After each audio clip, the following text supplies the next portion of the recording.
రామాపురం అనే ఒక అందమైన పల్లెటూరు. గలగలా పారే సెలయేర్లు, పచ్చని పొలాలతో కళకళలాడుతూ ముగ్ధ మనోహరంగా ఉంటుంది. అదే ఊర్లో ఉంటోంది సారిక. సారిక తల్లిదండ్రులు పద్మనాభం, శారద. వారిద్దరూ సారికను అల్లారు ముద్దుగా పెంచి పెద్ద చేశారు. తను డాక్టర్. పట్నంలో డాక్టర్ చదువుకునొచ్చినా ఏమాత్రం అహంకారం పొగరు లేకుండా అందరితోనూ కలిసిపోయే మనస్తత్వం సారికది.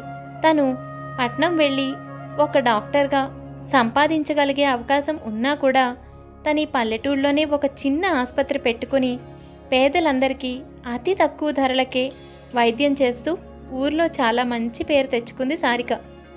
అమ్మమ్మ, బీపీ తక్కువగానే ఉంది. అలాగని మందులు వేసుకోవడం మాత్రం మానొద్దు. మానేసావంటే మళ్ళీ నీకు బీపీ పెరిగి మొన్నొచ్చినట్టు వికారం, జ్వరం లాంటివి రావచ్చు. నువ్వు మందులు మాత్రం క్రమం తప్పకుండా వేసుకోవాలి. అప్పుడే ఏ ఇబ్బంది వచ్చినా నేను చూడగలుగుతాను.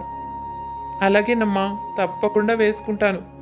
నీలాంటి మంచి అమ్మాయిని కన్నా నీ తల్లిదండ్రులు ఇద్దరూ పుణ్య దంపతులు తల్లి. పట్నంలో బోలెడంత సంపాదించగలిగిన అవకాశం ఉన్నా ఇక్కడ మా అందరి కోసం ఇంత తక్కువకి మెరుగైన వైద్యం అందిస్తున్నావు. నిజంగా నీకు నేను రుణపడి ఉంటాం. ఇలా ఊర్లో సారికని మెచ్చుకొని వాళ్లే ఉండరు. అందరికీ సారిక అంటే ఎంతో అభిమానం. ఇలా ఉండగా ఒకసారి ఊర్లో డెంగ్యూ జ్వరం విపరీతంగా విస్తరిస్తుంది.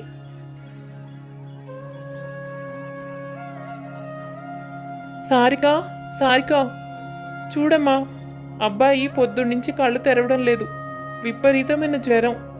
ఏమిటో నా కాళ్ళు చేతులు ఆడడం లేదమ్మా. వాడిని అలా చూస్తుంటే నా పై ప్రాణం పైనే పోతుంది. ముందు అత్యవసరంగా వాడికి వైద్యం చేయి తల్లి. కంగారు పడకు, నేను చూసుకుంటాను. ఊళ్ళో డెంగ్యూ జ్వరం బాగా వచ్చింది. అందుకే బాబుకు కూడా అదే అయ్యుంటుంది. లక్షణాలు అలాగే కనిపిస్తున్నాయి. నువ్వేం కంగారు పడకు. వాడు రేపటికల్లా లేచి కూర్చుంటాడక్కా.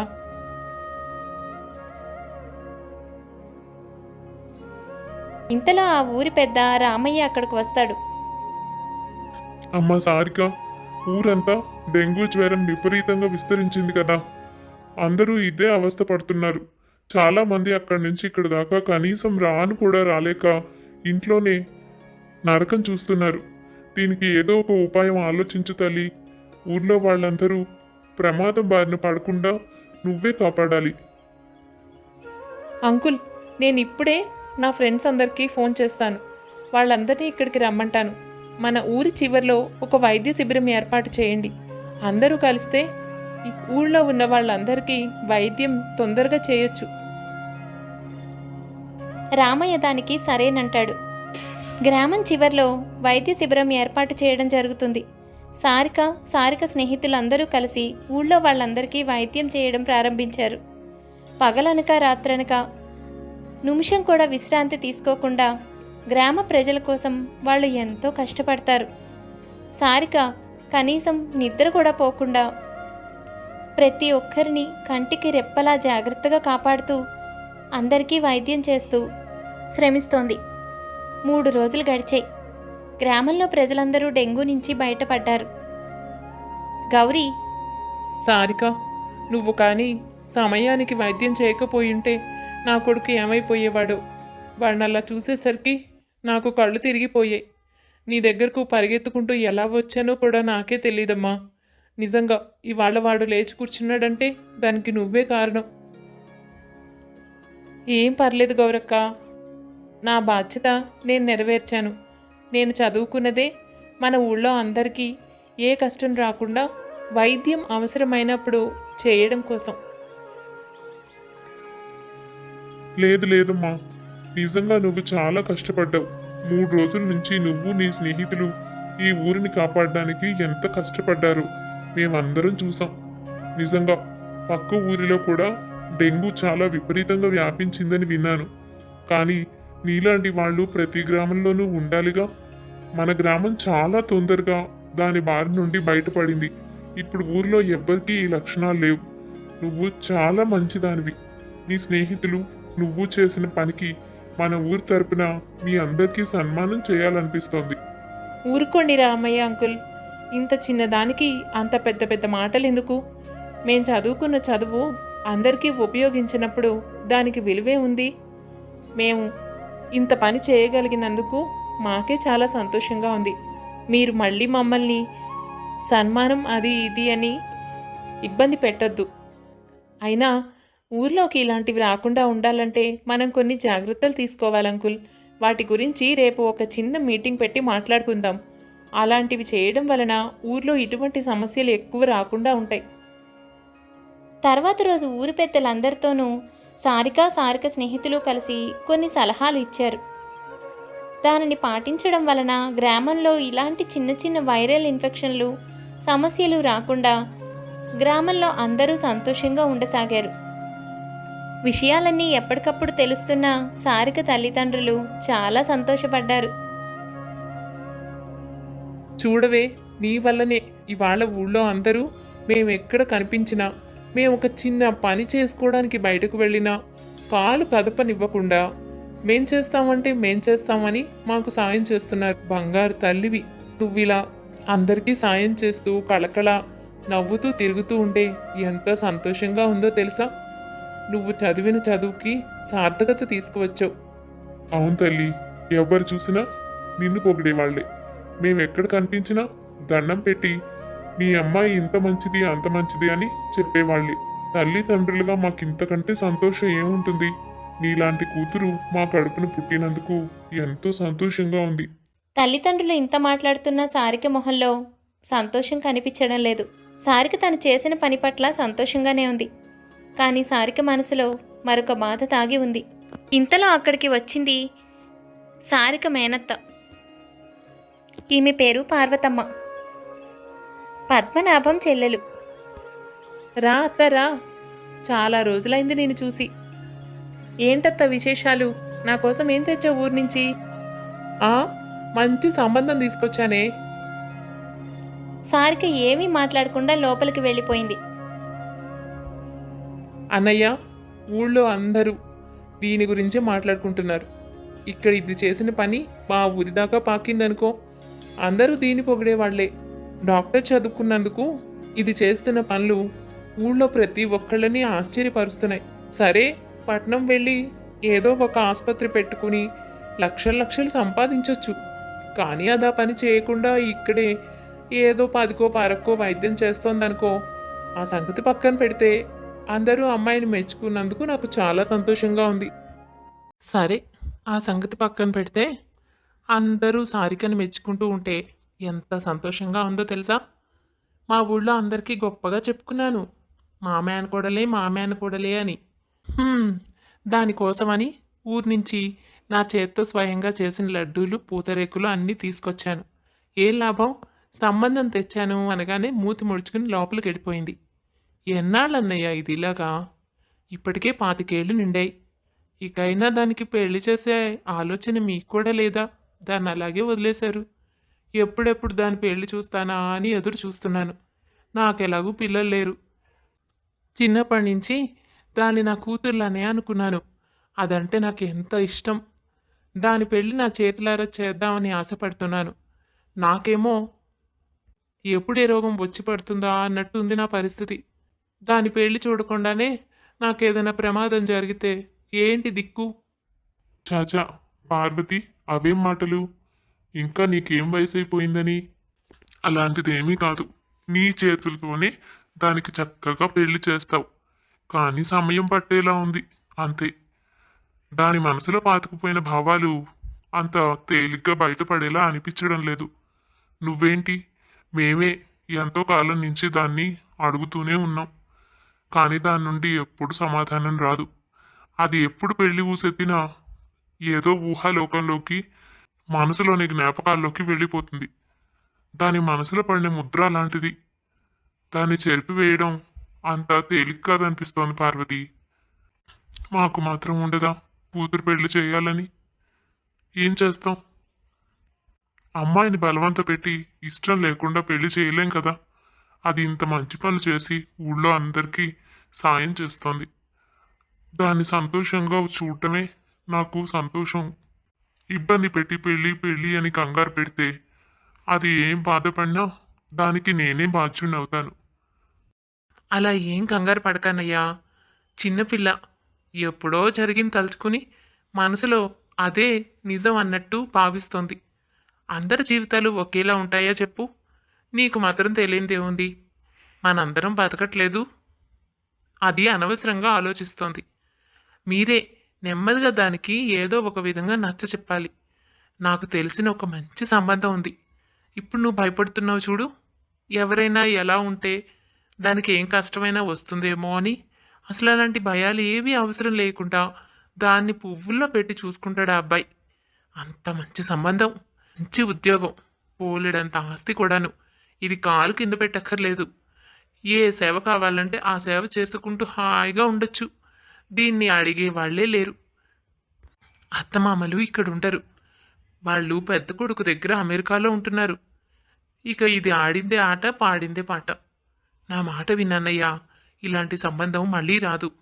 నా మేనకోడలకే ఈ సంబంధం ఖాయం చేయాలని మా ఊరి మనిషితో గట్టిగా చెప్పి నేను దీని వివరాలన్నీ రాసిస్తానని చెప్పి ఇక్కడికి వచ్చాను.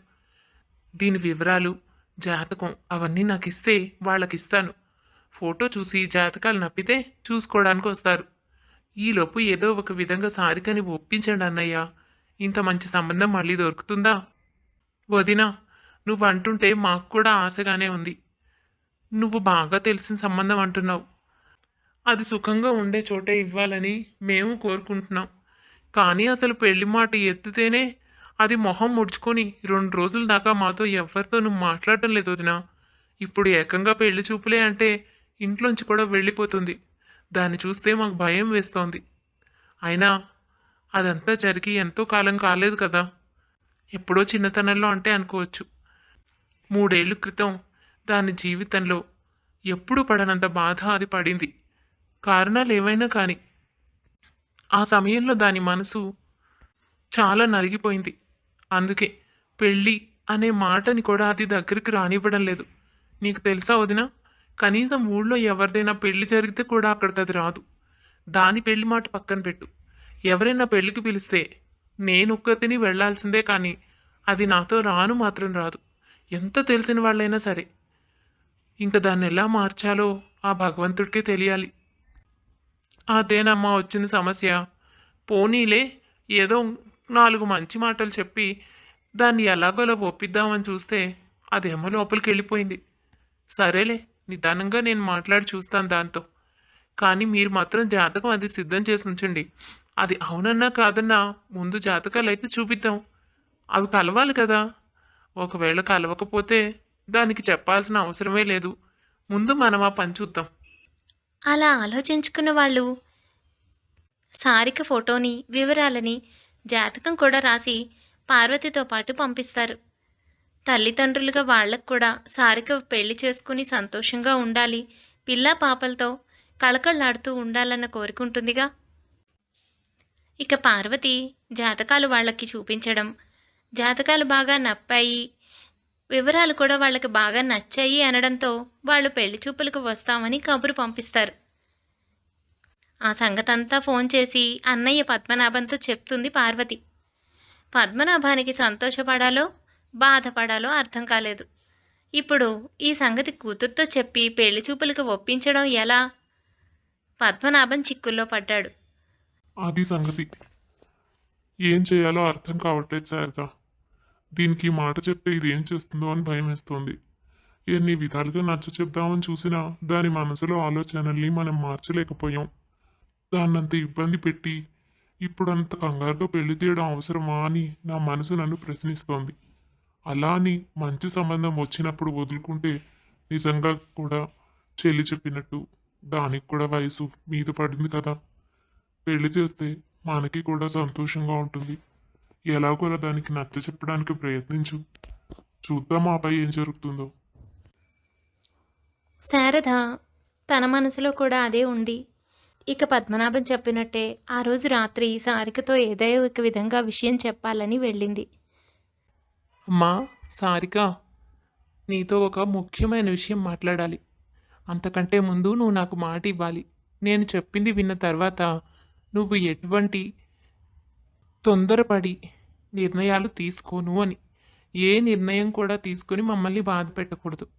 నీ మనసుకు విలువిచ్చి మేము ఇంతకాలం ఎంత సంయమనంగా ఉన్నామో నువ్వు కూడా మేము చెప్పిన దానికి విలువిచ్చి మేము చెప్పినట్టు చేయాల్సి ఉంటుంది. తల్లలా మాట్లాడగానే సారికకు చాలా వరకు విషయం అర్థమైపోయింది. అమ్మా, నీకు నా గురించి తెలిసి, నా మనసేంటో తెలిసి కూడా ఇప్పుడు ఇలాంటి విషయాన్ని నా దగ్గరికి మోసుకువచ్చి పైగా షరతులు పెడుతున్నావా అమ్మా? ఇది ఎంతవరకు న్యాయం? అమ్మా, నీకు బాగా తెలుసు. అయినా నాకు అర్థమవుతోంది నువ్వు దేని గురించి మాట్లాడుతున్నావో. ఇప్పుడు నాకు అత్యవసరంగా పెళ్లి చేసేయాలని మీ ఇద్దరు కంగారు పడుతున్నారు కదూ. అసలే మొన్న అత్త సంబంధం తీసుకొచ్చానంది. అదే ఏదో మీరందరూ కలిసి ప్లాన్ చేసినట్టున్నారు, అవునా? ఏంటమ్మా, నేను ఎంచక్కా చదువుకుని ఊళ్ళో వాళ్ళందరికీ డబ్బులు తీసుకోకుండా వైద్యం చేసి ఇంతమందికి సేవ చేసుకుంటున్నాను. నా జీవితానికి చాలదా? పెళ్లి చేసుకుంటేనే మనుషులు బతుకుతారా? నేను మీతో పాటు ఇక్కడ ఉండడం మీకు ఇష్టం లేదా? ఎందుకు నన్ను ఇలా బాధ పెడుతున్నారు? అమ్మా, నా మనసులో పెళ్ళి అనే దానికి నేను చోటు ఇవ్వడం లేదు. పెళ్ళి అంటేనే మన జీవితం తీసుకువెళ్ళి చేతులరా అగ్నిలో పోసుకోవడం లాంటిది. ఆ తర్వాత మండిపోవడం, కాలిపోవడం తప్ప ఇంకేం ఉండదు. అంత దానికోసం నేను ఇంత మంచి జీవితాన్ని వదులుకుని కష్టపడి మిమ్మల్ని కష్టపెట్టి ఆ పని చెయ్యాలా? నాకు తెలుసు. ఇప్పుడు నా పెళ్ళి అనగానే మీరు ఈ ఇల్లు అమ్మడానికి చూస్తారు. ఆ తర్వాత ఇంకా ఏమైనా కూడా చేస్తారు. కావాలంటే నాకు తెలియనివ్వరు. అవతల వాళ్ళు అడిగిన దానికోసం మీరు అన్నీ త్యాగం చేసేస్తారు. మిమ్మల్ని ఒంటరి చేసేసి నేను వెళ్ళిపోవాలి, అంతేగా? నేను డాక్టర్ చదివినా ఎక్కడో పట్టణానికి వెళ్ళి హాస్పిటల్లో చేసి డబ్బులు సంపాదించి మీకే ఆస్తులు తెచ్చిపెట్టలేదు. నేను నా ఆలోచనలతో ఇక్కడే ఉండిపోయాను. దానికి మీరు కూడా అడ్డు చెప్పలేదు. ఇప్పుడు పెళ్లి పేరుతో మళ్ళీ దీనికోసం ఉన్నదాన్ని కూడా పోగొట్టుకుంటూ ఉంటే నేను చూస్తూ ఉండాలి. ఏదైనా అంటే మా బాధ్యత అంటారు. అసలు ఇదంతా కాదమ్మా. ఉన్నదంతా పోగొట్టుకుని కష్టపడి ఎక్కడా అక్కడ ఇక్కడ అప్పులు చేసి మా కూతుర్ని చూసుకోండి బాబూ అని ఎవరి చేతుల్లోనో పెట్టి ఆ తర్వాత నుంచి మనశ్శాంతి లేక, నాకు మనశ్శాంతి లేక, మీకు మనశ్శాంతి లేక ఇన్ని కష్టాలు పడి అసలు ఈ పెళ్ళి ఎందుకమ్మా? చూడు, నువ్వు తొందరపడి నిర్ణయం తీసుకోవద్దు అన్నావని మొదటే నాకు షరతు పెట్టావని నేను ఇంత ఓపికగా మాట్లాడుతున్నాను. లేదంటే ఈ పాటికి నిజంగానే ఏదో ఒక నిర్ణయం తీసుకుని ఉండేదాన్ని. నేను నా విషయంలో చాలా క్లియర్గా ఉన్నాను. నేను పెళ్లి చేసుకోను. ఇలాగే ప్రశాంతంగా బతుకుతాను. మీకు కూడా ప్రశాంతంగా ఉంటుంది. నువ్వు అనుకుంటున్నావేమో నా పెళ్ళైతేనే మీకు మనశ్శాంతి ఉండదమ్మా. మనం కళ్ళెదురుకుండా చూసిన వాటిని ఎలా మర్చిపోతాం? సారిక, ఒక్కరి జీవితం చూసి నువ్వు పూర్తి అందరి జీవితాలు ఇలాగే ఉంటాయని ఎలా నిర్ణయించుకుంటావు? నేను నాన్న కూడా నీ కళ్ళెదురుగానే ఉన్నాం. మా జీవితం ఎలా ఉందో చూస్తూనే ఉన్నాం. నాన్నకి నేను, నాకు నాన్న ఒకరికొకరం తోడుగా ఉన్నాం. మాతో పాటు నీ రూపంలో ఒక సంతోషాన్ని మా జీవితంలో పొందాం. ఇలాంటివి నీకు కూడా ఉండాలి కదా. ఒక్కరి జీవితం అస్తవ్యస్తం అయిందన్న ఉద్దేశంతో అందరి జీవితాలు అలాగే ఉంటాయని నువ్వు భ్రమపడుతున్నావు. ఎంతమంది నీ చుట్టుపక్కల ఉన్నవాళ్ళు బతకడం లేదు. అందరూ ఇలాగే ఇబ్బందులు పడుతూ జీవితాన్ని నాశనం చేసుకునే బతుకుతున్నారు అనుకుంటున్నావా? ఎక్కడో దురదృష్టంగా కొంతమందికి జరుగుతుందమ్మా. అదే మనకి జరుగుతుందని ఊహించుకోవడం తప్పు. ఇంత చదువుకున్నావు, డాక్టర్ అయ్యావు, ఇంతమందికి సేవ చేస్తున్నావు. అలాంటిది ఇంత చిన్న విషయం అర్థం చేసుకోలేకపోతున్నావా? అయినా ఇంతమందికి చేసిన సేవ ఊరికే పోతుందా? నీకు మంచివాడే దొరుకుతాడే.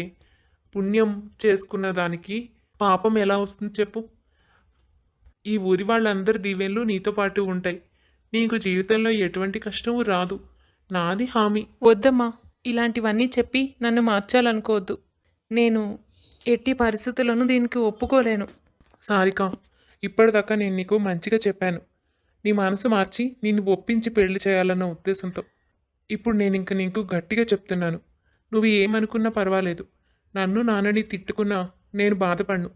కానీ ఒక విషయం మాత్రం క్లియర్గా గుర్తుపెట్టుకో. నాన్నగారు నీ పెళ్లి కోసం చాలా బెంగెట్టుకున్నారు. ఆయనకు ఆరోగ్యం అంతకంతకు క్షీణిస్తోంది. ఆయన ఓపికగా ఉండగానే నీ పెళ్లి చేసి అచ్చట ముచ్చట తీర్చాలని ఆశపడుతున్నారు. ఆ విషయం అంతా నీతో చెబితే నువ్వెక్కడ నొచ్చుకుంటావో బాధపడతావోనని నోరు విప్పడం లేదు. నువ్వే డాక్టర్వి, నీకు తెలుసుగా నాన్న ఆరోగ్యం ఎలా ఉందో. నువ్వే బోల్డని మందులు ఇస్తున్నావు, కానీ ఎంతవరకు ఉపయోగిస్తోంది? అది ఎందుకో తెలుసా? నీ మందులో కాదు, ఆయన మనసులో ఉంది. వయసొచ్చిన కూతురికి పెళ్లి చేయాలన్న ఆశ ప్రతి ఒక్కరికి ఉంటుంది. నువ్వు ఆ విషయం అర్థం చేసుకోవాలి. మొండితనంగా మాట్లాడడం సరైంది కాదు సారిక. అయినా నీకో సంగతి చెప్తున్నాను. అవును, అత్త సంబంధం తీసుకువచ్చింది. చాలా మంచి వాళ్ళని చెప్పింది. అయితే జాతకాలు కూడా కుదిరాయి. అవి కుదరకపోయింటే నీ దాకా వచ్చే వాళ్ళమే కాదు. అంతా బాగానే ఉంది కాబట్టి పెళ్లి చూపులకు వస్తామని చెప్పారంట. 2 రోజుల్లో వాళ్ళు పెళ్లి చూపులకు వస్తామని కబురు పెట్టారు. ఈ సమయంలో నువ్వు ఇలా మాట్లాడి మమ్మల్ని ఇబ్బంది పెట్టకు, మా పరువు తీయకు.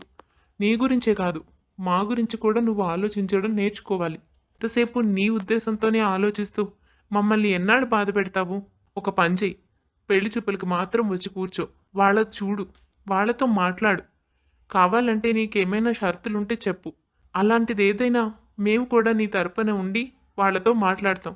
అంతేకాని పూర్తిగా పెళ్ళే చేసుకోను, అసలు ఆ మాటే నేను వినను అని మాట్లాడితే మేమెంత కష్టపడుతున్నామో నీకు అర్థమవుతోందా? నిన్ను బతిమలాడుకుంటున్నానే, నాన్న కోసమైనా దీనికి ఒప్పుకో. నీకు నచ్చితేనే. ఒకవేళ చూసిన మనుషులు నీకు నచ్చకపోతే, నీ మనసుకి ఏమాత్రం తేడాగా అనిపించినా మేము నిన్ను బలవంత పెట్టాం. కానీ కనీసం పెళ్లి చూపులకైనా నువ్వు ఒప్పుకుంటేనే కదా ఎవరినైనా చూసేది. అసలు ఎవరిని చూడకపోతే నీకు సరైన వాళ్ళు ఉన్నారా లేదా అన్నది ఎలా తెలుస్తుంది? నీ మొండితనం పక్కన పెట్టి మా కోసం దీనికి సిద్ధపడు. అలా శారద సారికను ఏదో ఒక విధంగా ఒప్పించింది. ఇష్టమున్నా లేకపోయినా తల్లిదండ్రులు పడే బాధ చూడలేక సారిక పెళ్లి చూపులకి ఒప్పుకుంది. 2 రోజుల తర్వాత పార్వతమ్మ వాళ్ళని తీసుకుని పెళ్లి చూపులకి వస్తుంది. అబ్బాయి చూడడానికి బాగానే ఉన్నాడు. తల్లిదండ్రులు కూడా పద్ధతిగానే మాట్లాడుతున్నారు. అక్కడైతే సారిక ఏమీ మాట్లాడలేదు. కేవలం వాళ్ళని చూస్తూ వాళ్ళ మాట తీరుని పరిశీలిస్తూ ఉండిపోయింది. ఆ అబ్బాయి కూడా తనతో మాట్లాడాలని ఏమీ అడగలేదు. కళ్ళతోనే ఆమె నచ్చిందన్నట్టుగా తనకు అర్థమయ్యేలా చెప్పి చివరకు ఏమీ మాట్లాడకుండానే వెళ్ళిపోయాడు. ఇప్పుడు చెప్పవే. చూడు, నేను తీసుకువచ్చిన సంబంధం నీకు నచ్చింది అని చెప్పడం తప్ప నీ దగ్గర వేరే ఆప్షన్ లేదు. వీళ్ళకొక్క పేరు పెట్టి చూద్దాం. వాళ్ళ మాట తీరు కానీ, నడవడిక కానీ, ఆ మర్యాద, సంస్కారం ఎంత పద్ధతిగా ఉన్నారో చూసావా? ఇక నీకు కాబోయేవాడైతే ఈ కాలంలో వాళ్ళల్లాగా పక్కకు వెళ్ళి మాట్లాడతాను అని కూడా అడగలేదు.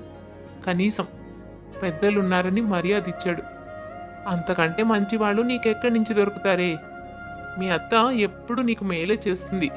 ఆ విషయం గుర్తుపెట్టుకోవాలి నువ్వు. ఎంతకాలం అని వాళ్ళిద్దరిని అంత బాధ పెడతావు? నేను కూడా అదే లిస్ట్లో ఉన్నాను.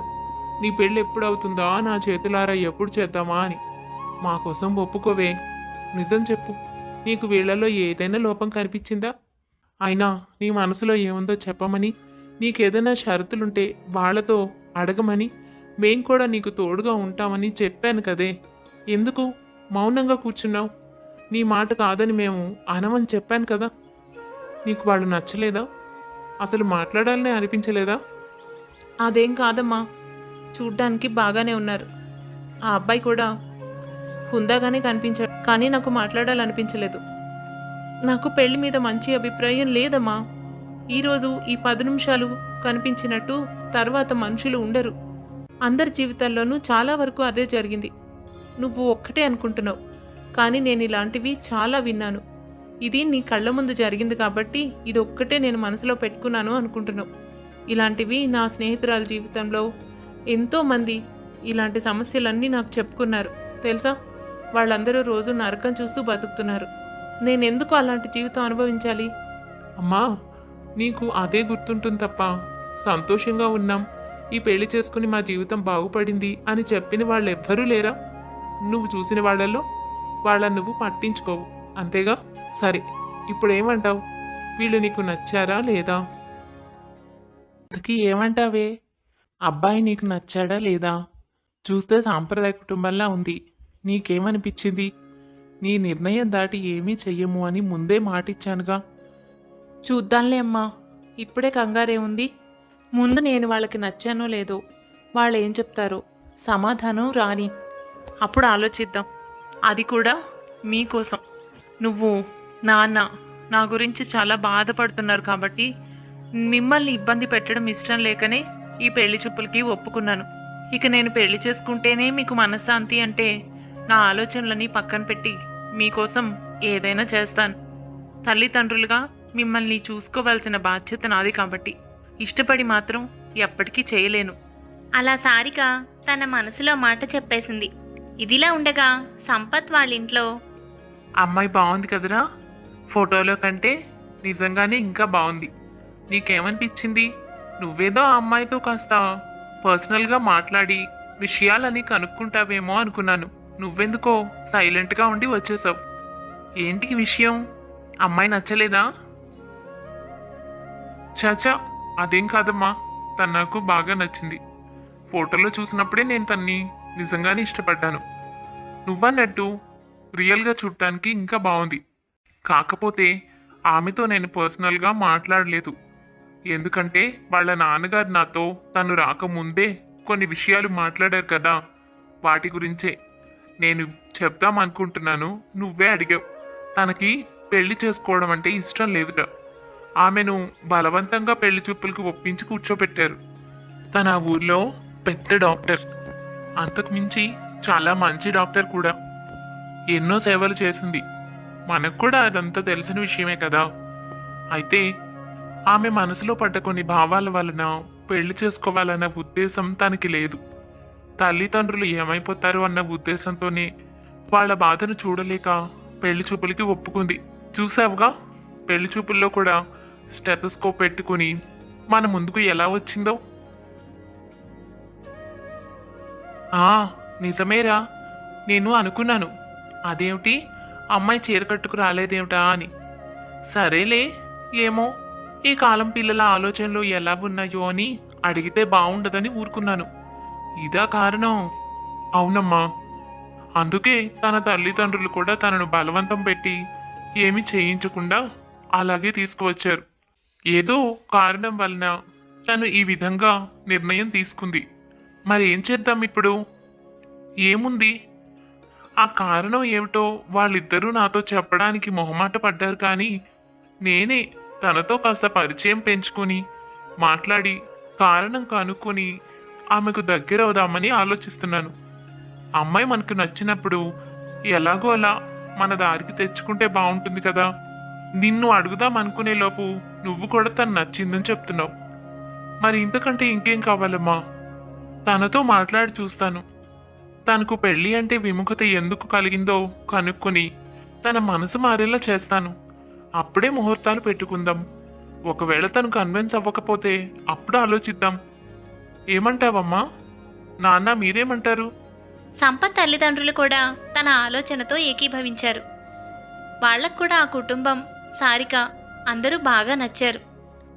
తల్లిదండ్రులు కూడా సరే అనడంతో సంపత్ మరుసటి రోజు సారికను వెతుక్కుంటూ ఆ ఊరిలో హాస్పిటల్ వైపుగా వెళుతున్నాడు. అదే దారిలో సారిక కూడా కనిపించింది. హాస్పిటల్కి వెళుతున్నారా? అవునండి, మీరేంటి ఇటువైపు వచ్చారు? మిమ్మల్ని వెతుక్కుంటూనే వచ్చాను.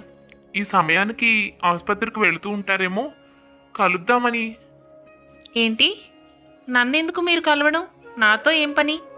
అదేంటి సారిక, త్వరలో పెళ్లి చేసుకోబోయే వాళ్ళం కదా, కలిసి మాట్లాడుకోవాలని ఉంటుందిగా. హలో సార్, మీరే నిర్ణయించుకుంటున్నారు. నన్ను ఒక్క మాటైనా అడిగారా? అంటే మీకు నచ్చితే నేను కూడా సరే అనాల్సిందేనా? అదేం కాదు, నిన్న నువ్వు ఏమీ మాట్లాడలేదు కదా. నీ ఫేస్ చూస్తే నేను నీకు నచ్చినట్టుగా అనిపించింది. సో తప్పకుండా ఒప్పుకుంటావని అనుకున్నాను. ఏమో, నాకు అదంతా తెలీదు. నేను మా అమ్మ నాన్నల కోసమే ఆ పెళ్లి చూపులకి ఒప్పుకున్నాను. అసలు పెళ్లి చేసుకోవాలనే ఉద్దేశమే నాకు లేదు. నన్ను హాస్పిటల్కి వెళ్ళనివ్వండి. నేను మీతో మాట్లాడడానికి సిద్ధంగా లేను. I'm so sorry. మీరేం అనుకోవద్దు. ఇంకేదైనా మంచి సంబంధం చూసుకోండి.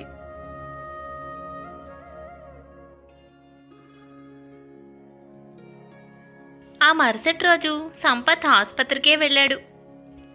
ఏంటి మీరు ఈసారి డైరెక్ట్గా హాస్పిటల్కే వచ్చేసారా? అసలు మీకు ఇంత ధైర్యం ఎవరిచ్చారు? ఇది నా హాస్పిటల్. నా పర్మిషన్ లేకుండా ఇక్కడికి రావడానికి వీల్లేదు. అసలు నేను వద్దని చెప్పినా మళ్ళీ ఇక్కడికి ఎందుకు వచ్చారు? కూల్ కూల్, కాస్త నిదానంగా మాట్లాడొచ్చు కదా. ఎందుకంత ఆవేశపడుతున్నావు? నేనేదో జస్ట్ మీ హాస్పిటల్ ఎలా ఉందో చూద్దామని వచ్చాను అంతే. నీలాగా సమాజ సేవ చేయడం నాకు కూడా చాలా ఇష్టం. నీకు తెలుసా, మా ఊర్లో నేను ఎంతో మందికి సాయం చేశాను.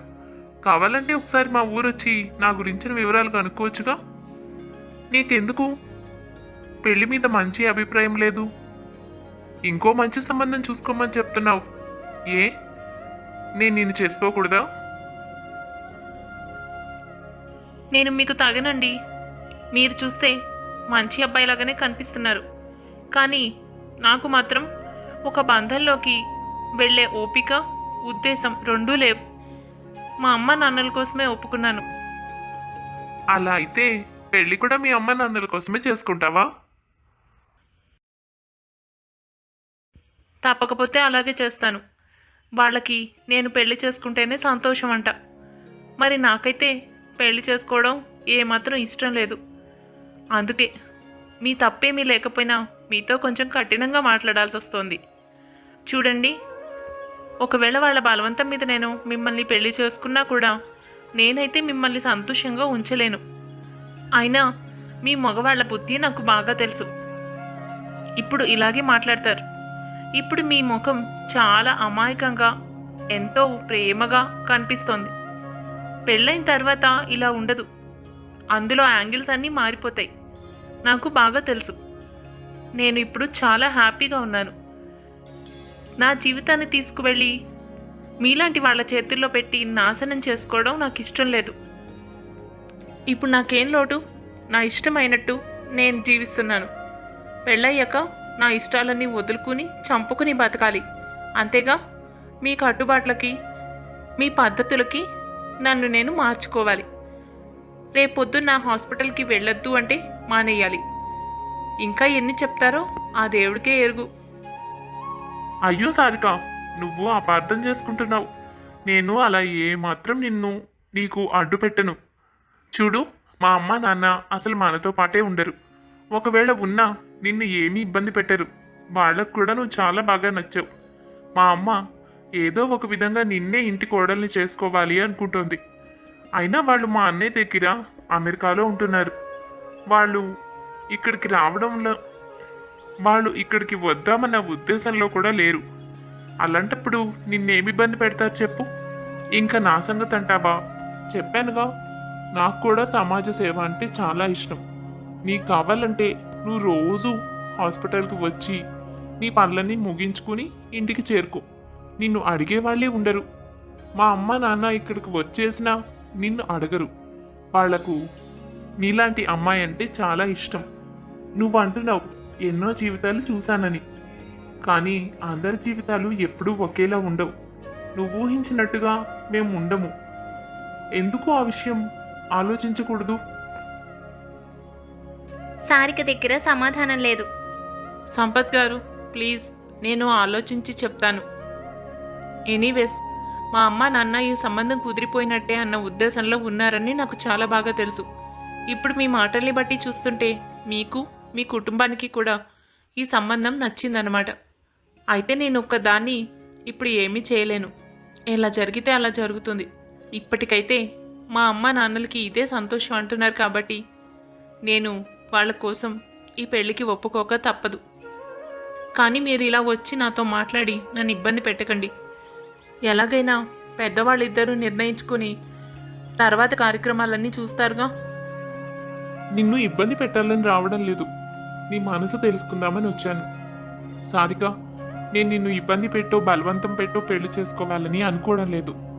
అలా అనుకునేవాడిని అయితే ఇంత ఓపికగా ఎందుకు మాట్లాడతాను చెప్పు? నువ్వు ఇంకో సంబంధం చూసుకోమన్నప్పుడే వెళ్ళిపోయి ఉండేవాణ్ణి. నేను నిన్నుగా ఇష్టపడుతున్నాను. నీ కష్టం ఏమిటో, నీకు అసలు పెళ్ళి ఎందుకు చేసుకోవాలని లేదో తెలుసుకోవాలనుంది. ఒక స్నేహితుడిగా నువ్వు నాతో నీ బాధని షేర్ చేసుకోవచ్చు. ఒకసారి మా ఊరు వెళదాం. మా ఊరు, మా ఇల్లు అన్నీ నీకు చూపిస్తాను. అవన్నీ చూసిన తర్వాత నీ మనసులో ఉన్న బాధ ఏమిటో నాతో చెప్పు. నేను ఎటువంటి వాడినో కావాలంటే ఊర్లో ఎంక్వైరీ కూడా చేసుకోవచ్చు. అప్పుడే నువ్వు నిర్ణయించుకో. అంతేకాని మీ అమ్మా నాన్నల కోసం బలవంతంగా ఒప్పుకోవద్దు. నిన్ను బాధ పెట్టాలని నేను అనుకోవడం లేదు. సారికకు ఏం సమాధానం చెప్పాలో తెలియడం లేదు. సంపత్ అంత మర్యాదగా అభిమానంగా మాట్లాడడంతో సారిక ఏమీ అనలేక తనతో పాటు వాళ్ళ ఇంటికి వెళ్ళడానికి ఒప్పుకుంది. అందులోనూ తల్లిదండ్రులకి ఈ సంబంధం ఎంతగానో నచ్చింది. వాళ్ళు ఎప్పుడెప్పుడు తను సరే అంటుందా అని ఎదురు చూస్తున్నారన్న సంగతి సారికకు కూడా తెలుసు. సంపత్ వాళ్ళ ఇంటికి ఒకసారి వెళ్ళి చూస్తే తప్పేముంది అనిపించింది సారికకు. అక్కడకు వెళ్ళేసరికి తన తల్లిదండ్రులు కూడా అక్కడే ఉన్నారు. అది చూసి సారిక ఆశ్చర్యంగా, అమ్మా, నువ్వు ఇక్కడికి ఎప్పుడు వచ్చావు? ఇక్కడ ఏం చేస్తున్నావు? నాతో ఒక్క మాటైనా చెప్పలేదు. నేను ఇందాకే వచ్చానే. వదిన గారు ఏదో మాట్లాడడానికి పిలిస్తేను ఆ తర్వాత కార్యక్రమాల కోసం మాట్లాడే పనులున్నాయి కదా, అందుకే. అయినా నువ్వేంటి ఇలా వచ్చావు? పెళ్ళి తొందరగా చేయాలని మీ అత్తయ్య వాళ్ళు కోరుకుంటున్నారు. వాళ్ళు మళ్ళీ అమెరికా వెళ్ళిపోవాలి కదా, కొన్ని రోజులే ఇక్కడ ఉండగలరు. వాళ్ళకి నువ్వు చాలా బాగా నచ్చావు. తొందరగా ముహూర్తాలు పెట్టుకుందాం, మాట్లాడుకుందాం రండి అంటే వచ్చాము. అదంతా వింటున్న సారిక చాలా కోపంగా అక్కడి నుంచి వెళ్ళిపోతుంది. ఇదంతా గమనించాడు సంపత్. సారిక ఒకచోట బాధపడుతూ నుంచుంది. సంపత్ తనని వెతుక్కుంటూ తన వెనకాలే వెళతాడు. నీకు చాలా బాధ కలిగిందని నాకు తెలుసు. బట్ ప్రామిస్, మీ వాళ్ళు మా ఇంటికి వస్తారన్న సంగతి కానీ మా అమ్మా నాన్న రమ్మన్నారన్న విషయం కానీ నాకు తెలీదు సారిక. నేను అమ్మా నాన్నలతో చెప్పాను ఫస్ట్ నీతో మాట్లాడతానని, నిన్ను ఒప్పిస్తానని, తర్వాత ఈ ప్రాసెస్ అంతా చేయమని. బట్ వాళ్ళు తొందరగా వెళ్ళిపోవాలి. వాళ్ళ టెన్షన్ వాళ్ళకు ఉంటుంది కదా. అమ్మ నాతో చెప్పింది ఇంకో 15 డేస్లో మంచి ముహూర్తం ఉంది అని. అది దాటితే 2-3 మంత్స్ వరకు ముహూర్తాలు లేవని. అందుకే కంగారు పడి ఫోన్ చేసి ఉండొచ్చు. ఇంకా మీ పేరెంట్స్ అయితే ఎలాగూ ఒప్పుకున్నారు కాబట్టి మాట్లాడడానికి వచ్చి ఉంటారు. నువ్వు అపార్థం చేసుకోవద్దు. మీ అందరి ఉద్దేశాలు నాకు అర్థమవుతున్నాయి. అపార్థం నేను చేసుకోలేదు సంపత్ గారు. కానీ ఇంకేం చెప్పొద్దు. అసలు నీ బాధ కారణం ఏంటో అది చెప్పు చాలు. ఎందుకు నువ్వు పెళ్ళికి ఇంత విరోధమయ్యావు?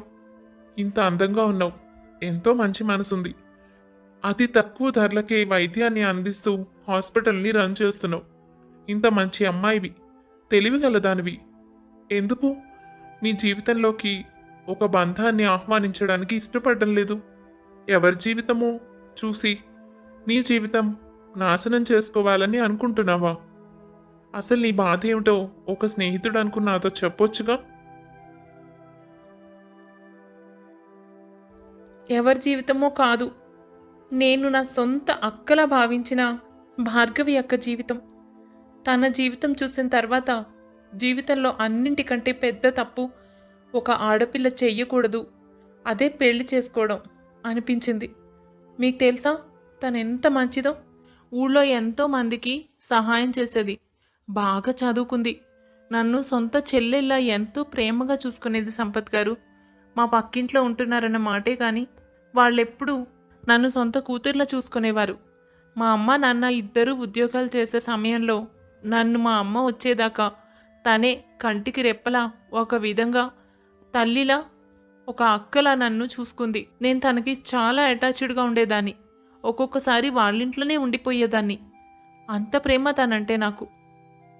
ఏంటే మొన్న చేసి పంపించిన కూర నచ్చలేదన్నావుట? ఇదిగో ఇది చెప్పింది. అంతేలే, మీ ఇద్దరూ ఒక్కటైపోయారు. నేనేం చేసినా మీ ఇద్దరికి నచ్చడం లేదు. నువ్వు నచ్చలేదన్నావని ఇది కూడా తినలేదు తెలుసా? అయ్యో, నేను అలా అనలేదు పిన్ని, నచ్చలేదనలేదు. నేను ఇంకొక వేరే స్టైల్లో చేయగలను అని చెప్పాను అంతే. అది చేసి చూపించాను సారికకి.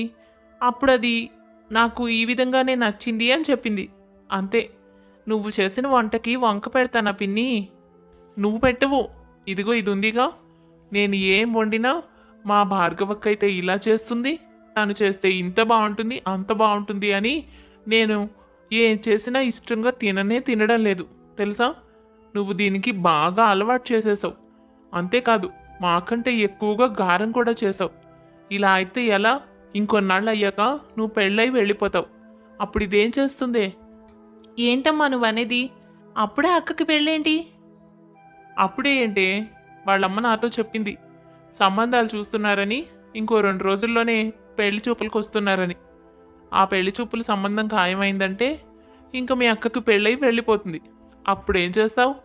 ఏమి చేయలేవు. నేనేం వండి పెడితే అదే తినాలి, నేనేం చెప్తే అదే వినాలి. ఇప్పుడు నేనేం చెప్పినా ఎదురు చెప్తావుగా. ప్రతిదానికి మా అక్క చేసినట్టు చేస్తా అంటావుగా. ఎదురుందిలే నీకు. అలా మేము ఎంతో సంతోషంగా ఉండేవాళ్ళం. తను నేను సొంత అక్క చెల్లెలు కాకపోయినా ఎప్పుడూ ఒకే చోటు ఉండేవాళ్ళం. మా అమ్మ చెప్పినట్టుగానే తనకు పెళ్లి చూపులు 2 రోజుల్లో జరిగాయి. పెళ్లి కుదిరింది, అంతా బాగుందనుకున్నారు. ఆ అబ్బాయికి ఎవ్వరూ లేరు. తల్లిదండ్రులు చిన్నప్పుడే చనిపోయారట. కేవలం తన కజిన్ బ్రదర్ మాత్రమే ఆ రోజు చూసుకోవడానికి తనతో పాటు వచ్చారు. ఆయనే పెళ్లి పెద్దగా ఉన్నారని చెప్పారు. ఆ తర్వాత ఆ అబ్బాయి అక్కతో చాలా బాగా మాట్లాడేవాడు. ఎప్పుడూ ఏవో గిఫ్ట్లు పంపిస్తూ ఉండేవాడు. పెళ్లి ముహూర్తం కూడా ఫిక్స్ అయింది. మా అక్క ఎంత సంతోషంగా ఉందంటే అసలు తన జీవితంలో ఎప్పుడూ నేను అలా చూడలేదు. తను ఏం అడిగితే అది, ఏం అనుకుంటే అది పంపిస్తూ ఉండేవాడు. తన జీవితం చాలా బాగుంటుందని అనుకున్నాను. పెళ్ళి మేమంతా దగ్గరుండి ఎంతో బాగా చేసాం. అక్క వాళ్ళ అమ్మ నాన్న అయితే వాళ్లకు ఉన్న ఏకైక ఇల్లు అమ్మి తన కోసం ఘనంగా పెళ్లి చేశారు. ఆ అబ్బాయికి ఎక్కడ లోటు రాకూడదని అన్ని లాంఛనాలు ఇచ్చారు. వాళ్ళకి ఉండడానికి అవసరమయ్యే వస్తువులు, అతనికి ఏం అడిగితే అది కాదనకుండా పెళ్లి పెద్దగా వచ్చిన వాళ్ళ అన్నకు అన్ని విధాలుగా అచ్చట ముచ్చట అన్నీ తీర్చారు. పాపం మా పిన్ని బాబాయ్ మాత్రం ఏమీ లేని వాళ్ళై ఇల్లు అద్దెకి తీసుకుని ఉండాల్సి వచ్చింది. అయినా వాళ్ళు ఎప్పుడు బాధపడలేదు. కూతురు సంతోషంగా ఉంటే చాలు అనుకున్నారు. అంత ఘనంగా పెళ్లి చేసి అన్నీ ఇచ్చి పంపించి సుఖంగా ఉంటుందనుకున్న కూతురు 15 రోజుల్లో ఏడుపుచుకుంటూ తిరిగి వచ్చింది. ఏమైందే? అలా ఏడుపు మొహంతో ఒక్కదానివి తిరిగి వచ్చావు. అల్లుడుగారు రాలేదు? నీ మొహం చూస్తే నాకేదో అనుమానంగా ఉంది. ఏమైంది భార్గవి? నేనక్కడ బతకలేకపోతున్నాను. నా వల్ల కావడం లేదమ్మా. 15 రోజులే అయింది, కానీ నేను నా జీవితానికి సరిపడా నరకాన్ని చూసేస్తాననిపిస్తుంది. అదేంటే, ఆయన చాలా మంచివాడు కదా. నీకు ఇక్కడ ఉండగానే రోజుకో గిఫ్ట్ పంపించాడు. నువ్వు ఏం అడిగితే అది మాట్లాడకుండా నీ కాళ్ళ దగ్గరికి వచ్చింది. నిన్నెంతో ప్రేమగా చూసుకుంటాడు అనుకున్నాము. మంచి ఉద్యోగస్తుడు. ఇప్పుడేమో ఇలా మాట్లాడుతున్నావు. అసలేం జరిగింది? ఆయన నన్ను చీటికి మాటికి తిడుతున్నారు. ఎవ్వరూ లేరు, సాధింపులు ఉండవు అనుకున్నావు, కానీ అతను చాలా కోపిష్టమ్మా. చీటికి మాటికి ప్రతి దానికి నన్ను తిట్టడం, చేసుకోవడం. మాట మాట్లాడితే నేను తెలివి తక్కువ దాన్నని, దేనికి పనికిరానని మాట్లాడుతున్నారు. నువ్వు అంటున్నావు కదా, ఇల్లు అమ్మి బోలెడంత కట్నం ఇచ్చి అన్ని లాంఛనాలతో పెళ్లి చేశాము అని. నిజమే, కానీ ఆయన ఏమంటున్నారో తెలుసా? నీ మొహానికి బయట బోలెడంత కట్నం ఇచ్చి పెళ్లి చేసుకోవడానికి అందగత్తెలు క్యూలో ఉన్నారట. నేను తెలివిలేని చదువురాని మొద్దుని ఈజీగా ఏమీ ఇవ్వకుండా ఆయన్ను పెళ్లి చేసుకున్నానట. మొదట 4 రోజులు బాగానే ఉన్నారు. తర్వాత మా జీవితంలో మా బావగారు జోక్యం ఎక్కువైపోయింది. వాళ్ళు సొంత అన్న వదిన కాకపోయినా మా జీవితంలో వాళ్ళు కలగ చేసుకోవడం మొదలుపెట్టారు. ఆ తర్వాత నుంచి ఉన్నట్టుండి ఈయన ప్రవర్తనలో బాగా మార్పు వచ్చింది. అసలు వాళ్ళు ఏం చెప్పారో, ఏం మాట్లాడుకున్నారో నాకేమీ అర్థం కావడం లేదు. అయినా స్వతహాగా కూడా ఈ మనిషి చాలా కోపిష్టి. మాటి మాటికి కోపం వస్తుందమ్మా. 15 రోజుల్లోనే నేను ఇలా అయిపోయానంటే నువ్వు ఆలోచించు. భార్గవి, పెళ్ళైన కొత్తల్లో ఇలాంటివి ఉండడం చాలా సహజం. అంత వెంటనే నువ్వు కంగారు పడి తిరిగి వచ్చేయడం సరికాదమ్మా. ఈ విషయం తెలిస్తే ఆయనకి ఎంత కోపం వస్తుంది. నీ మాటలు వింటుంటే బాధగానే ఉంది. కానీ కొంతకాలం ఓపిక పట్టు. కొన్నాళ్ళు అయిన తర్వాత పరిస్థితులు అవే చక్కబడతాయి. అసలే కోపం చాలా ఎక్కువ అని చెప్తున్నావు. ఇలాంటి పరిస్థితుల్లో నువ్వు డీలా పడిపోయి ఇలాంటి పనులు చేస్తే ఎలా చెప్పు? కాస్త సంయమనంగా ఉండాలి. అయినా నువ్వన్నట్టు వాళ్ళు మీ సొంత బావగారు అక్క కాదు కదా. ఏదో మొదట్లో ఇలాగే ఉంటుంది. నెమ్మది నెమ్మదిగా మీ ఆయన నిన్ను అర్థం చేసుకున్న కొద్దీ ఈ సమస్యలుండవు. వాళ్ళ ప్రభావం తగ్గుతుంది. కొంచెం ఓపిక పట్టమ్మా. నేనేమీ ఓపిక పట్టను అనడం లేదు. ఏదో 2 రోజులు ఉండడానికి వచ్చానంతే. నేనేం చెప్పకుండా రాలేదులేమ్మా. ఆయన కోపంగానే ఉన్నారు. కానీ మా పుట్టింటికి వెళ్ళొస్తానని చెప్పి వచ్చాను. ఊరికేనే కంగారు పడుతున్నావు. నేనెందుకు గొడవ పడొస్తాను? నాకు అక్కడ బతికే పరిస్థితి లేదు అని నీతో చెప్తున్నాను అంతే. ఇదే విషయం అక్క మాతో కూడా చెప్పింది. అవునా? అసలు నిన్ను తిట్టడానికి మనసు ఎలా వచ్చిందక్క? నువ్వెంత మంచిదానివి. ఓర్పు, సహనం, తెలివితేటలు, అందం అన్నీ ఉన్నాయి. నీలాంటి అమ్మాయిని అన్ని మాటలు అంటున్నారా? వాళ్ళెవరో చెప్పితే విని నిన్ను బాధ పెట్టడం ఏంటి? అయినా పెళ్ళికి ముందు ఒక్క మాట కూడా అనలేదు కదక్క. ఇప్పుడేమైంది? ఏమోనే, నాకు తెలియడం లేదు. చూద్దాం. మా అమ్మ అన్నట్టు కాస్త ఓపికగా ఉండాలే. నేను కాదంటలేదు. నాకు కూడా కొత్తే కదా. అమ్మా నాన్నల్ని వదిలి ఎక్కడో వేరే చోట మనకి అలవాటు లేని మనుషుల మధ్య ఉండడం. అందుకే నేను తడబడుతున్నానేమో. నేను ఇంకొంచెం జాగ్రత్తగా ఉంటానులే. కానీ ఏదైనా సరే కోపం ఎక్కువ. ఏ మాట మాట్లాడినా ఇట్టే కోపం వచ్చేస్తుంది సారిక. అసలు అది ఎలా కంట్రోల్ చేయాలో తెలియడం లేదు. పోన్లే అక్క, నువ్వు కంగారు పడకు. నీ స్టైల్లో నువ్వు బావగారిని కూల్ చేయడానికి ట్రై చెయ్యి. అంతగా కుదరలేదనుకో నా దగ్గరకు తీసుకురా. డాక్టర్ని కదా. నా స్టైల్లో నేను చెప్తాను. కొన్ని రోజులు మళ్ళీ అక్క ఆ ఇంట్లో బ్రతకడానికి, తన భర్తతో జీవితం సరిచేసుకోవడానికి చాలా ప్రయత్నాలే చేసింది. కానీ ఎప్పటికప్పుడు అక్కడి నుంచి చేదు వార్తలే వింటూ వచ్చాం. మా పిన్ని బాబాయ్ అక్క దగ్గరకు వెళ్ళి రావడం, అక్కడ తన పరిస్థితి చూసి తల బాదుకోవడం ఎన్నోసార్లు మేము చూసాం. యువతల తన పెళ్లి కోసం వాళ్ళు చేసిన అప్పులు తీరుస్తూ నానా కష్టాలు పడుతూనే అక్కకు ఏం కావాలో అన్నీ సమకూరుస్తూ ఉండేవారు. మొదట్లో ఏమీ మాట్లాడని బావగారు తర్వాత గొంతెమ్మ కోరికలు అడగడం మొదలుపెట్టారు. అక్కడికి అప్పు సొప్పు చేసి అన్నీ తీర్చినా అక్కని మాత్రం చిత్రహింసలు పెట్టేవారు. ఇదంతా వాళ్ళ దూరపు బంధువుల వల్లే. సొంత వాళ్ళెవ్వరూ లేకపోయినా తనకు ఆ ఇల్లు నరకంగా మారింది. ఇక ఒకసారి తను అవన్నీ తట్టుకోలేక బావతో గొడవ పడి ఇక్కడికి వచ్చేసింది. తప్పో ఒప్పో నాకు తెలియదు, కానీ మంచి పని చేసావక్క. నీలాంటి అమ్మాయి ఉండాల్సిన ఇల్లు కాదది. నువ్వెంత మంచిదానివి. నువ్వు ఇక్కడే సంతోషంగా ఉండు. అక్కడ ఏడుస్తూ ఇన్ని బాధలు పడుతూ నువ్వు బ్రతకలేవు. నీ మొహం చూడు ఎలా అయిపోయిందో. అసలు నువ్వు సరిగ్గా తిండైనా తింటున్నావా? తిండా? మాకు ఏ సంబంధం లేకపోయినా మా ఇంట్లో చుట్టాలు వచ్చి దూరారుగా. వాళ్ళందరూ తినగా మిగిలింది ఏమైనా ఉంటే అది నేను తినాలి అంతే. ఇంటెడు చాకిరీ చేయాలి. వాళ్ళు మా ఆయన అమాయకత్వం చూసి ఆయన చెంత చేరారు. రాను విషయాలు నాకు అర్థమవుతున్నాయి. పోనీ అదే విషయం ఆయనతో చెప్పి ఏదో ఒక విధంగా వాళ్ళ గురించి అర్థమయ్యేలా చెబుదామంటే ఈయన నా మాటే వినడం లేదు. ఎలా చెప్పేది? నన్ను చాలా దూరం పెట్టారు. రాను ఈ మధ్య నాపై చాలా దురుసుగా ప్రవర్తించడం మొదలుపెట్టారు. వాళ్ళు నా గురించి ఏం చెప్తున్నారో ఏమో నా ఊహకే అందడం లేదు. ఈసారి నేను గట్టిగా మాట్లాడి గొడవ పడి మరీ వచ్చేశాను. మళ్ళీ ఆ ఇంట్లోకి రానిస్తారన్న నమ్మకం కూడా నాకు లేదు. అమ్మా, అయినా నన్నేం చేయమంటావు? మీరు ఎంత కష్టపడినా నా పరిస్థితులు ఏమాత్రం బాగుపడటం లేదు. నన్ను రోజు కొడుతున్నారు. ఎలా భరించను? మీ పరువు నిలబెట్టాలని చాలా ప్రయత్నాలే చేశాను. ఇక నా వల్ల కాదు. దయచేసి నన్ను మళ్ళీ ఆ నరకంలోకి వెళ్ళమని చెప్పొద్దు. ఒకవేళ ఏదో ఒక రోజు ఆయనలో మార్పు వస్తే నా కోసం వెతుక్కుంటూ వస్తారు. ఆ రోజు నేను సంతోషంగా వెళతాను. ప్రస్తుతానికి నన్ను ఇలా బతకనివ్వండి. ఆ మనుషుల నిజస్వరూపం ఏమిటో ఆయన అంతటా ఆయనే అర్థం చేసుకుంటారు. అప్పుడు నేను కూడా ఆయనతో సంతోషంగా వెళతాను. అప్పటిదాకా వాళ్ళు నన్ను చంపడానికి చూస్తున్నారేమో అన్నంత భయం వేస్తోంది. అంతో ఇంతో ఈయన కూడబెట్టిన డబ్బు వాళ్ళ కంట పడింది. అది చేజిక్కించుకోవడానికే ఈ ప్రయత్నాలన్నీ చేస్తున్నారని నాకు అనిపిస్తోంది. నేనుంటే ఆయన్ను వాళ్ళ వైపు తిరగనివ్వను అని వాళ్ళ అభిప్రాయం కావచ్చు. ఎవ్వరూ లేకుండా ఒంటరివాణ్ణి చేసి ఏదో ఒక విధంగా డబ్బు లాక్కుని వాళ్ళ పబ్బం గడుపుకోవాలని చూస్తున్నారు కావచ్చు. కానీ ఇవన్నీ చెప్పినా వినని మనిషితో నేను ఎలాగా చెప్పేది?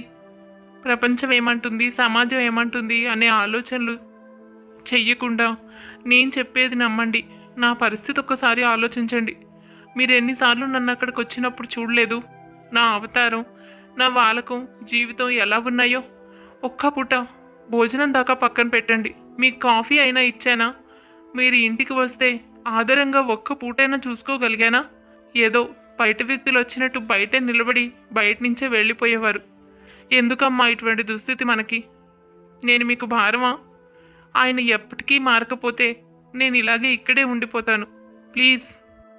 మా పిన్ని బాబాయ్ కూడా తనను అర్థం చేసుకుని తనను ఎక్కడికి పంపించొద్దు అనే ఉద్దేశంతో ఇక్కడే ఉంచారు. అక్క కొంచెం కొంచెం కోలుకుంది, కాస్త ప్రశాంతంగా ఉంది అనుకునే సమయానికి సరిగ్గా మా బావగారు వచ్చారు, తనతో దెబ్బలాడి తీసుకువెళ్ళడానికి. ఏంటి భార్గవి ఇది? చెప్ప పెట్టకుండా వచ్చి ఇక్కడ ఉండిపోయావు. అక్కడ నేనేమవ్వాలనుకుంటున్నావు? పెళ్లి చేసుకున్నది నాతో పాటు కలిసి బతకడానికి, మీ పుట్టింటికి వచ్చి కూర్చోడానికి కాదు. అయినా ఇక్కడ ఉండడానికి నీకు హక్కు ఎలా ఉంది? వాళ్ళు నాకు ఇచ్చి పెళ్లి చేశారు అంటే ఇంకా నువ్వు జీవితాంతం నాతో పాటు కలిసి బతకాలని అర్థం. మారు మాట్లాడకుండా నీ బట్టలు సర్దుకుని నాతో బయలుదేరు. మీరు చెప్పిందంత నిజమే, కానీ తను చాలా బలహీనంగా ఉంది, చాలా బాధపడుతోంది కూడా. ఇంట్లో పరిస్థితులు ఎలా ఉన్నాయో మీకు కూడా తెలుసు కదా. తనను బలవంతంగా తీసుకెళ్ళకండి. తన సమస్య కనుక్కుని సాల్వ్ చేయండి అల్లుడు గారు. సమస్య లేదు, ఏం లేదండి. మాకెవరున్నారని? మీ అమ్మాయి లేనిపోనివన్నీ ఊహించుకొని తన జీవితం తనే పాడు చేసుకుంటుంది. పెద్దవాళ్ళు అయ్యుండి బుద్ధి చెప్పకుండా తన తరపున మాట్లాడుతున్నారేంటి? మా అన్నయ్య వదిన నాతో పాటు ఉంటే తనకే నష్టం వచ్చింది. ప్రతి దాంట్లోనూ దూరి ఏవేవో మాట్లాడుతుంది. అవన్నీ విషయాలు తనకెందుకు? మా అమ్మ నాన్న చిన్నప్పుడే చనిపోయారని మీ అందరికీ తెలుసు. మా అన్నయ్య నాకు చేదోడు వాదోడుగా ఉండేవాడు. కజిన్ అయినా ప్రతిదానికి నేను తన మీదే ఆధారపడతాను. అంత రిలేషన్ ఉంది మాకు. అలాంటప్పుడు వాళ్ళు మాతో పాటు కలిసి ఉండడంలో తప్పే ఉంది? తనకు అక్కడికి ట్రాన్స్ఫర్ అయింది కాబట్టి మాతో పాటు ఉంటున్నాడు. లేకపోతే తను అసలు మా దగ్గరికి వచ్చేవాడే కాదు. అయినా చిన్న చిన్న విషయాలన్నీ భూతద్దంలో పెట్టి చూస్తూ మీ అమ్మాయి అర్థం లేని గొడవ చేస్తోంది. అదేం కాదు, మా అక్క చాలా మంచిది. తను అందరినీ అర్థం చేసుకుంటుంది. ఎప్పుడు ఎవరిని కష్టపెట్టాలని చూడదు. మా అక్క గురించి మాకు బాగా తెలుసు. తను అక్కడ ఎన్ని కష్టాలు పడిందో, ఎన్ని భరించిందో మా అందరికీ చెప్పింది. తను ఎక్కడికి రాదు. మీరు తనను అర్థం చేసుకొని కష్టపెట్టకుండా సంతోషంగా చూసుకుంటాను అంటేనే తనని మీతో పంపిస్తాం. లేదంటే ఇలా అయినా ఇక్కడ బతికి ఉంటుంది. ఏంటి భార్గవి ఇది? ఎవరితో పడితే వాళ్ళతో నన్ను మాటలు అనిపిస్తున్నావు? నాకు కోపం ఎక్కువైన సంగతి నీకు బాగా తెలుసు. ఇంకా చాలా ఓపికగా మాట్లాడుతున్నాను.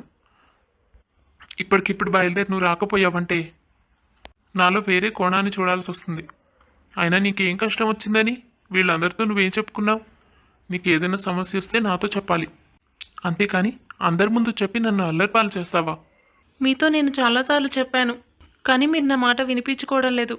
మీరు చేసుకుంటున్నారు, నన్ను తిడుతున్నారు. అన్ని విషయాలు తెలిసి అలా మాట్లాడుతున్నారేంటి? నేను నీ భర్తని, ఏదైనా చేస్తాను. అంత మాత్రాన వదిలేసి వచ్చేస్తావా? కాస్త ఓర్పు సహనం అనేది ఉండాలి. నేను వెళ్ళిపోమని నేనైతే చెప్పలేదే. ఇప్పుడు నువ్వు వస్తున్నావా రావట్లేదా? మా అక్క రాదు. మీరు ఇలా తనకి ఇష్టం లేకుండా ఫోర్స్ చేస్తే ఊరి పెద్దలందరినీ పిలవాల్సి ఉంటుంది. అందరికీ తెలుసు అక్క ఎలాంటిదో, పిన్ని బాబాయ్ ఎలాంటి వాళ్ళు. మీరు తనను ఎన్ని కష్టాలు పెడుతున్నారు. వచ్చేదే అయితే ఇంతసేపు మీతో వాదించేది కాదు. తనను ప్రశాంతంగా బతకనివ్వండి. తన సమస్య ఏంటో, మీ ఇంట్లో ఉన్న సమస్య ఏంటో అర్థం చేసుకుని అప్పుడొచ్చి తీసుకెళ్ళండి బావగారు. ఇప్పుడు ఇలా గొడవ చేశారంటే ఊళ్ళో అందరూ పోగవుతారు. మీ ఇష్టం, మీకే మర్యాదగా ఉండదు. సారిక అలా మాట్లాడడంతో అతనికి చాలా కోపం వస్తుంది. ఇప్పటికైతే నేను తిరిగి వెళ్ళిపోతున్నాను. భార్గవి, నేను వదిలిపెట్టను, గుర్తుపెట్టుకో. ఊళ్ళో అందరి ముందు చులకం చేస్తానని బెదిరిస్తున్నారా అందరూ కలిసి? చెప్తా, ఏం చేయాలో నాకు చాలా బాగా తెలుసు. అలా బావగారు చాలా కోపంగా అక్కడి నుంచి వెళ్ళిపోయారు. అప్పటి నుంచి అదే బాధతో బిక్కుబిక్కుమంటూ ఉండేది. ఆయన అసలే కోపిష్టి అన్న విషయం తనకు బాగా తెలుసు కదా. కానీ ఆ పరిస్థితుల్లో అంతకంటే మేము ఇంకేం చేయలేకపోయాం. అప్పుడు బాబాయ్ కూడా ఊళ్ళో లేరు. తను ఎక్కడ అక్కని లాక్కెళ్ళి మళ్ళీ ఆ ఇంట్లో బంధిస్తాడో అన్న భయంతో పిన్ని నేను తనకు అడ్డు చెప్పాల్సి వచ్చింది. చూడండి అత్తయ్య, తను నా భార్య. నేను తను తీసుకువెళ్ళడానికి వచ్చాను. తనకి ఇష్టమున్నా లేకపోయినా తను నాతో పాటు బతకాల్సిందే. నేను తననేమీ ఇబ్బందులు పెట్టడం లేదు. భార్యాభర్తలు అన్నాక ఓ మాట అనుకోవడం, గొడవలు పడడం సహజం. అంత మాత్రానికి మీ ఇంట్లోనే తనను ఎలా ఉండనిచ్చారో నాకు అర్థం కావడం లేదు. ఏదైనా మాట్లాడితే ఊళ్ళో వాళ్ళందరితోనూ గొడవ చేయిస్తామని చెప్పారుగా. ఇప్పుడు ఏం చేస్తారో నేను కూడా చూస్తాను. నేను పోలీసులతో వచ్చాను. వాళ్ళని బయట నించోపెట్టాను. చెప్పండి, లోపలికి తీసుకురమ్మంటారేమో. అప్పుడు మీకే మర్యాదగా ఉండదు. తనను గౌరవంగా నాతో పంపిస్తారా, లేక మీ మర్యాద మీరే పోగొట్టుకుంటారా? తెలివిగా నాతో ఏదో వాదించిందే ఆ అమ్మాయి. తనకు చెప్పండి, భార్య భర్త దగ్గరే ఉండాలి. అదే చట్టం. ఒకవేళ కాదు కూడదు అంటే తనను తీసుకువెళ్ళే హక్కు నాకుంది. అది చెప్పడానికి వాళ్ళని తీసుకొచ్చాను. అలా కాదు, ఆయన కూడా ఊళ్ళో లేరు. ప్రస్తుతం తనను ఉండనివ్వండి. మేము పూర్తిగా పంపించమని చెప్పడం లేదు. తను కొంచెం కోలుకున్నాక, విషయాలన్నీ సర్దుకున్నాక, ముందు తన సమస్య ఏంటో కనుక్కొని దాన్ని పరిష్కారం చూపించి అప్పుడు తీసుకువెళ్ళండి. ఆ అవసరం నాకు లేదండి. నేను చెప్పాను కదా, ఎటువంటి సమస్య లేదు అని. తను ఊరికే నాటకాలు ఆడుతుంది అంతే. మా అన్నయ్య వదిన నేను లేనప్పుడు తనతో ఏం మాట్లాడారో, తను వాళ్ళతో ఎలా మాట్లాడిందో, ఏం చేస్తుందో అన్ని విషయాలు చెప్పారు. వాటిని బట్టి చూస్తే మీ అమ్మాయి కనిపించినట్టు అమ్మాయికురాలేం కాదు. తను చాలా తెలివైంది. ఎన్నో నాటకాలు ఆడుతుంది. ఈ విషయాలన్నీ మీకు కూడా తెలియదు అనుకుంటా. తనను నమ్ముతున్నారు. మా అన్నయ్య వదిన తన గురించి చెప్పిన విషయాలు వింటే మీరే 4 తగిలించి మరీ పంపిస్తారు. ఆ గొడవంతా ఎందుకులేండి, నాకు అవన్నీ మాట్లాడే ఓపిక లేదు. నేను తను తీసుకుని వెళ్తున్నాను. ఎవరు ఆపుతారో ఆపండి, అప్పుడు చూద్దాం. పిన్ని ఎంత చెబుతున్నా, ఎంత బతిమలాడుతున్నా వినిపించుకోకుండా అక్కను బలవంతంగా లాక్కెళ్ళిపోయాడు బావ. అక్కడ ఆ సమయంలో ఎవరూ లేకపోవడం, పైగా తను పోలీసులను తీసుకురావడంతో అక్కను తీసుకువెళ్ళడం ఆపలేకపోయారు. ఆ తర్వాత జరిగిందంతా తెలిసి నేను చాలా బాధపడ్డాను. బాబాయ్ ఊరి నుంచి వచ్చాక జరిగిందంతా చెప్పి అక్కడికి వెళ్ళి తను ఎలా ఉందో చూడాలని, తన పరిస్థితి ఏంటో కనుక్కోవాలని వాళ్ళు ప్రయత్నించారు. కానీ దురదృష్టం, అక్కను తీసుకొని బాబా ఊరు మారిపోయాడు. ఎక్కడికి వెళ్ళాడో కూడా తెలీదు. అసలు తను ఎలా ఉందో కూడా తెలీదు. బాగోగులు తెలియనీయకుండా చేశాడు. ఇప్పుడు తను అసలు బతికి ఉందో లేదో కూడా మా ఎవ్వరికీ తెలీదు. ఆ బాధ భరించలేక పిన్ని బాబాయ్ కూడా ఊరొదిలి వెళ్ళిపోయారు. వాళ్ళ కుటుంబం మొత్తం చిన్నాభిన్నం అయిపోయింది. ఎంతో సంతోషంగా ఆనందంగా తిరిగిన అక్క కేవలం పెళ్లి చేసుకున్న కారణంగా జీవితం మొత్తం నాశనం అయిపోయింది. మొదట అంత చక్కగా మాట్లాడిన బావ తర్వాత ఎందుకు ఇలా మారిపోయాడో, ఎవరు ఏం చెప్పారో నాకు తెలీదు. ఏం చెప్పినా భార్యను అంత హీనంగా బాధ పెట్టడం నాకు నచ్చలేదు. ఎంతో సంతోషంగా ఉంటుందనుకున్న అక్క జీవితం ఇలా అయిపోవడం నేను తట్టుకోలేకపోతున్నాను.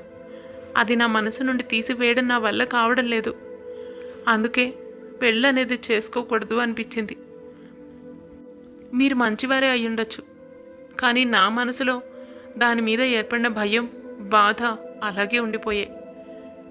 తను ఎంత తెలివైనదో, ఊళ్ళో అందరికంటే బాగా చదువుకున్నది తనే. అలాంటిది తనకి ఇలాంటి పరిస్థితి ఎదురవ్వడం చాలా దురదృష్టం. తను ఏం పాపం చేసిందని బావ అన్ని కష్టాలు పెట్టాడో మాకెవ్వరికీ అర్థం కాలేదు. కనీసం ఎక్కడుందో కూడా తెలియకపోవడం ఇంకా దారుణం. మా పిన్ని బాబాయ్ ఆ బాధను భరించలేక చాలా రోజులు అనారోగ్యం పాలయ్యారు. ఊళ్ళో ప్రతి ఒక్కళ్ళు చూపించే సానుభూతిని తట్టుకోలేక కూతురు ఎక్కడుందో తెలియక వాళ్ళు ఈ ఊరొదిలే వెళ్ళిపోయారు. ఇప్పుడు చెప్పండి, నేను పెళ్లిపై ఏర్పరచుకున్న అసహ్యం తప్పు కాదుగా. మనుషులు ఈ రోజున్నట్టు రేపు ఉండరు. తన జీవితం మొత్తం ఒకరి చేతిలో పెట్టి పూర్తిగా నాశనం చేసేశారు తన తప్పు లేకుండా. నాకు ఆ బాధ అలాగే ఉండిపోయింది. నువ్వు అనుకునే తప్పని నేను అనలేదు సారిక. అలాంటి పరిస్థితుల్ని కళ్ళతో చూసినప్పుడు మనసులో ఇలాంటి ఆలోచనలే వస్తాయి. పాపం మీ అక్క గురించి నాకు కూడా చాలా బాధగానే ఉంది. తనకు నీకు అంత విడతీయరాని బంధం ఉంది కదా, అందుకే నువ్వు తన గురించి అంత బాధపడుతున్నావని నాకు అర్థమైంది. కానీ నీ బాధను ఒప్పుకుంటాను, కానీ దాని వలన నువ్వు పెళ్లి చేసుకోను అనుకోవడాన్ని మాత్రం సమర్థించలేను. ఎందుకంటే అందరు మనుషులు ఒకలాగా ఉండరు. నేను ఎప్పటికీ ఆ విధంగా మారి నిన్ను బాధ పెడతానని ఎప్పుడు అనుకోకు. నేను నిన్ను ఎప్పుడు కంటికి రెప్పలా చూసుకుంటాను, ఏ బాధ పడనివ్వను. అలాంటిది నీపై చేయి చేసుకోవడం జరగని పని. నీ జీవితంలో నువ్వు ఎలా కావాలనుకుంటే అలా ఉండేలా నేను ఏర్పాటు చేస్తాను. నిజానికి మా అమ్మ నాన్న కూడా చాలా మంచివాళ్ళు. వాళ్ళ తరపు నుంచి కూడా నీకు ఎటువంటి బాధ ఉండదు, నాది హామీ. మీ అక్క సంగతి చాలా దురదృష్టకరం. అతను ఎవరి మాటలు విని ఏ మాటలు విని అలా ప్రవర్తించాడు నాకు అర్థం కావడం లేదు. కానీ అందరూ అలా ఉండరు. భార్య అంటే ప్రేమ ఉన్నవాళ్ళు కూడా చాలామందే ఉంటారు. ఇన్ఫ్యాక్ట్ అతనికి కూడా ప్రేమ ఉంది, అందుకే మొదట్లో బహుమతులు వస్తువులు పంపించాడు. కానీ తర్వాత తన మనసును ఎవరో పాడు చేశారని అర్థమవుతోంది. బహుశా నువ్వన్నట్టు వాళ్ళ అన్న వదిననే కావచ్చు, కానీ అది కేవలం మీ అక్క దురదృష్టమే. అలా జరగకుండా ఉండాల్సింది. నీ ఆలోచన మారడానికి, అందరి జీవితాల్లో అలా ఉండవని, పెళ్లి చేసుకుంటే నీ జీవితం అలాంటి నరకం చూడాల్సిన అవసరం రాదని నీకు ఏ విధంగా చెప్పాలో నాకు అర్థం కావడం లేదు. చెప్పనక్కర్లేదండి, నాకు కూడా తెలీదు ఏ విధంగా చెబితే నేను కన్విన్స్ అవుతాను అని. అక్కకు అలా జరగడం నేను భరించలేకపోయాను. అందుకే దాని నుండి నేను బయటకు రావడం లేదు. ఒకరి జీవితాన్ని చేతుల్లోకి తీసుకుని వాళ్ళ ఇష్టానుసారం కాకుండా బాధ పెడుతూ బ్రతకడానికి హక్కు ఎవరిచ్చారు? నాకు ఆ ప్రశ్నకు సమాధానం దొరకడం లేదు. ప్రతి మనిషికి సంతోషంగా బతికే స్వేచ్ఛ ఉంటుంది కదా. కానీ నువ్వన్నది ముమ్మాటికి నిజమే. ఈ పరిస్థితుల్లో నేను ఒక మాట చెప్తాను. నీ మనసు మీ అక్క జీవితం ఇలా అయిపోయింది అన్న బాధలోనే ఉండిపోయింది. అందుకనే నువ్వు నీ జీవితం గురించి ఆలోచించినా భయపడుతున్నావు. అదే కాక తన గురించి ఎక్కువ దిగులు పడుతున్నావు. అందుకే నీ జీవితంలో ముందుకు వెళ్ళడాన్ని అంగీకరించలేకపోతున్నావు. మీ అక్క ఎక్కడుందో కనిపెట్టి తను ఇప్పుడు ఎలా ఉందో నువ్వు చూస్తే, ఒకవేళ ఇప్పుడు వాళ్ళు సంతోషంగా ఉన్నారేమో. తను ఉందో లేదో అనే కంటే పాజిటివ్గా ఆలోచించవచ్చుగా. ఈ 2-3 ఏళ్లలో మార్పులు వచ్చుండొచ్చు. తన జీవితం బాగుపడి ఉండొచ్చు, లేదా మరేదైనా అయి ఉండొచ్చు. ఇప్పుడు మీ అక్క సంతోషంగా ఉందేమో. ఒకవేళ ఆ విధంగా ఎందుకు ఆలోచించకూడదు? ఆలోచించడానికి బాగుందండి, నిజమే. కానీ ఎలా? తన జీవితం సంతోషంగా ఉంటే నాకు అంతకంటే ఏం కావాలి? బహుశా అప్పుడు నా మనసులో బాధ తొలగిపోతుందేమో. కానీ తను ఎక్కడుందో మనకు తెలియదు కదా. ఎలా? నేను కనిపెడతాను. నాకు తెలిసిన వాళ్ళందరి ద్వారా ఎంక్వైరీ చేయిస్తాను. అతని పేరు వివరాలు చెప్పు. మీ అక్క ఫోటో ఇవ్వు, అతని ఫోటో ఇవ్వు. ఇవన్నీ నీ దగ్గర ఉండే ఉంటాయి కదా. వాళ్ళ పెళ్లి ఫోటో ఇచ్చినా చాలు. దాని నుంచి వాళ్ళు ఎక్కడున్నారో ఏంటో అన్నీ ఎంక్వైరీ చేస్తాను. అక్కడ వివరాలు తెలియచ్చు. నాకు తెలిసిన వాళ్ళు చాలామందే ఉన్నారు. ఎలాగోలా మీ అక్క ఎక్కడుందో వెతికి పట్టుకుందాం. అప్పుడే నీ మనసు కుదుట పడుతుందని నాకు అనిపిస్తోంది.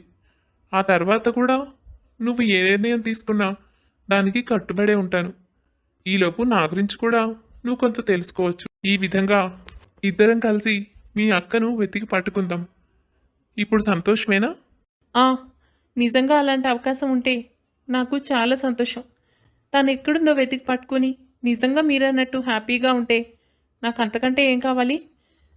మాట్లాడకుండా పెళ్ళికి సంతోషంగా ఒప్పుకుంటాను. అలా జరగాలని 1000 దేవుళ్లను మొక్కుకుంటాను. మా అక్క సంతోషంగా ఉంటే చూడాలనుంది. అప్పుడు సారిక తన దగ్గర ఉన్న భార్గవి భర్త ఫోటోలను సంపత్కి చూపిస్తుంది. సంపత్ తనకు తెలిసిన వాళ్ళందరి ద్వారా వాళ్ళ గురించి ఎంక్వైరీ చేయాలని అనుకుంటాడు. ఈ క్రమంలోనే తరచూ సంపత్ ఆఫీస్కి సారిక వెళుతూ ఉండేది. కాసేపు వాళ్ళిద్దరూ మాట్లాడుకోవడానికి కూడా సమయం దొరికేది. నెమ్మదిగా సంపత్ని సారిక అర్థం చేసుకోవడం మొదలుపెట్టింది. సంపత్ కూడా తనను బలవంతం పెట్టలేదు. నిదానంగా తన మనసు మారుద్దామని అనుకున్నాడు. తల్లిదండ్రులతో కూడా అదే విషయాన్ని చెప్పాడు. వాళ్ళు అంగీకరించడంతో సారిక మనసును మళ్లించడానికి మరికొంత సమయం దొరికింది సంపత్కి. అప్పుడప్పుడు సారిక హాస్పిటల్ దగ్గర, మరోసారి సంపత్ ఆఫీస్ దగ్గర వాళ్ళిద్దరూ కలిసి మాట్లాడుకుంటూ ఉండేవారు. అదే క్రమంలో ఒకరోజు ఆఫీస్ దగ్గర, ఏంటి సంపత్ గారు, మనం ఇన్ని రోజుల నుంచి ట్రై చేస్తున్నాం కదా, మనకు ఏ విధమైన క్లూ దొరకడం లేదే. ఎలాగైనా అక్కను పట్టుకోవాలని అనుకున్నాం, కానీ ఈ పని అయ్యేలాగా లేదు. లేదు సారిక, నాకు వాళ్ళు ఈ చుట్టుపక్కలే ఎక్కడో ఉన్నారన్న సమాచారం అందింది. ఎక్కడ అన్నదే కనిపెట్టాలి. ఎవరో తెలిసిన వాళ్ళు మీ బావను చూసామని చెప్పారు. సో నాకు తెలిసి తొందరలోనే మనం కనిపెడతాం అనుకుంటున్నాను. Don't worry. అలా మాట్లాడుకుంటూ ఉండగానే వెనక నుంచి భార్గవి భర్త బయటకు వస్తాడు. తను బయటకు వచ్చి ఏదో కాల్ మాట్లాడుతూ ఉండగానే మాటల మధ్యలో సారిక తనను గమనిస్తుంది. సంపత్ గారు చూడండి, తను మా బావగారే కదా. ఒకసారి మీరు కూడా బాగా అబ్జర్వ్ చేయండి. ఖచ్చితంగా తను మా బావగారే. సంపత్ కూడా అవునంటాడు. వాళ్ళిద్దరూ తనక్కడికి రావడం చూసి ఆశ్చర్యపోతారు. పదండి సంపత్ గారు, తన వెనకాలే వెళదాం. వాళ్ళు ఎక్కడున్నారో ఏంటో, ఇప్పుడు మా అక్క ఎలా ఉందో, అసలు తను మా అక్కను ఏం చేశాడో అన్ని విషయాలు తెలుస్తాయి. ఇంటికి వెళ్ళాకనే తనతో మాట్లాడదాం. ఇప్పుడు ఏమీ తెలియనట్టు వెనకాలే వెళదాం పదండి. అలాగే తనను వెంబడిస్తూ వెనకాలే వెళతారు వాళ్ళిద్దరూ. నెమ్మదిగా ఇంట్లోకి వెళతాడు రవి. చుట్టూ చూసి ఏదో మాట్లాడతాడు. ఎవరినో పిలుస్తాడు. తను ఏం మాట్లాడుతున్నాడో సరిగ్గా అర్థం కావడం లేదు. ఎవరిని పిలుస్తున్నాడో కూడా తెలియడం లేదు. భార్గవి అనైతే నాకు వినిపించలేదు. ఏదో పేరు వినిపిస్తోంది. ఏం చేశాడో ఏంటో.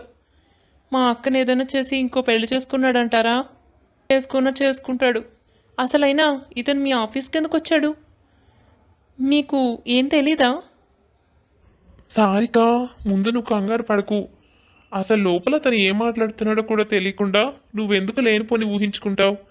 ఈరోజు కొత్త పోస్ట్ కోసం ఇంటర్వ్యూస్ ఉన్నాయని తెలుసు. బహుశా దానికోసమే వచ్చి ఉంటాడు. అందుకే నేను మిస్ అయ్యాను. ఎందుకంటే దానికి కోఆర్డినేటర్ నేను కాదు.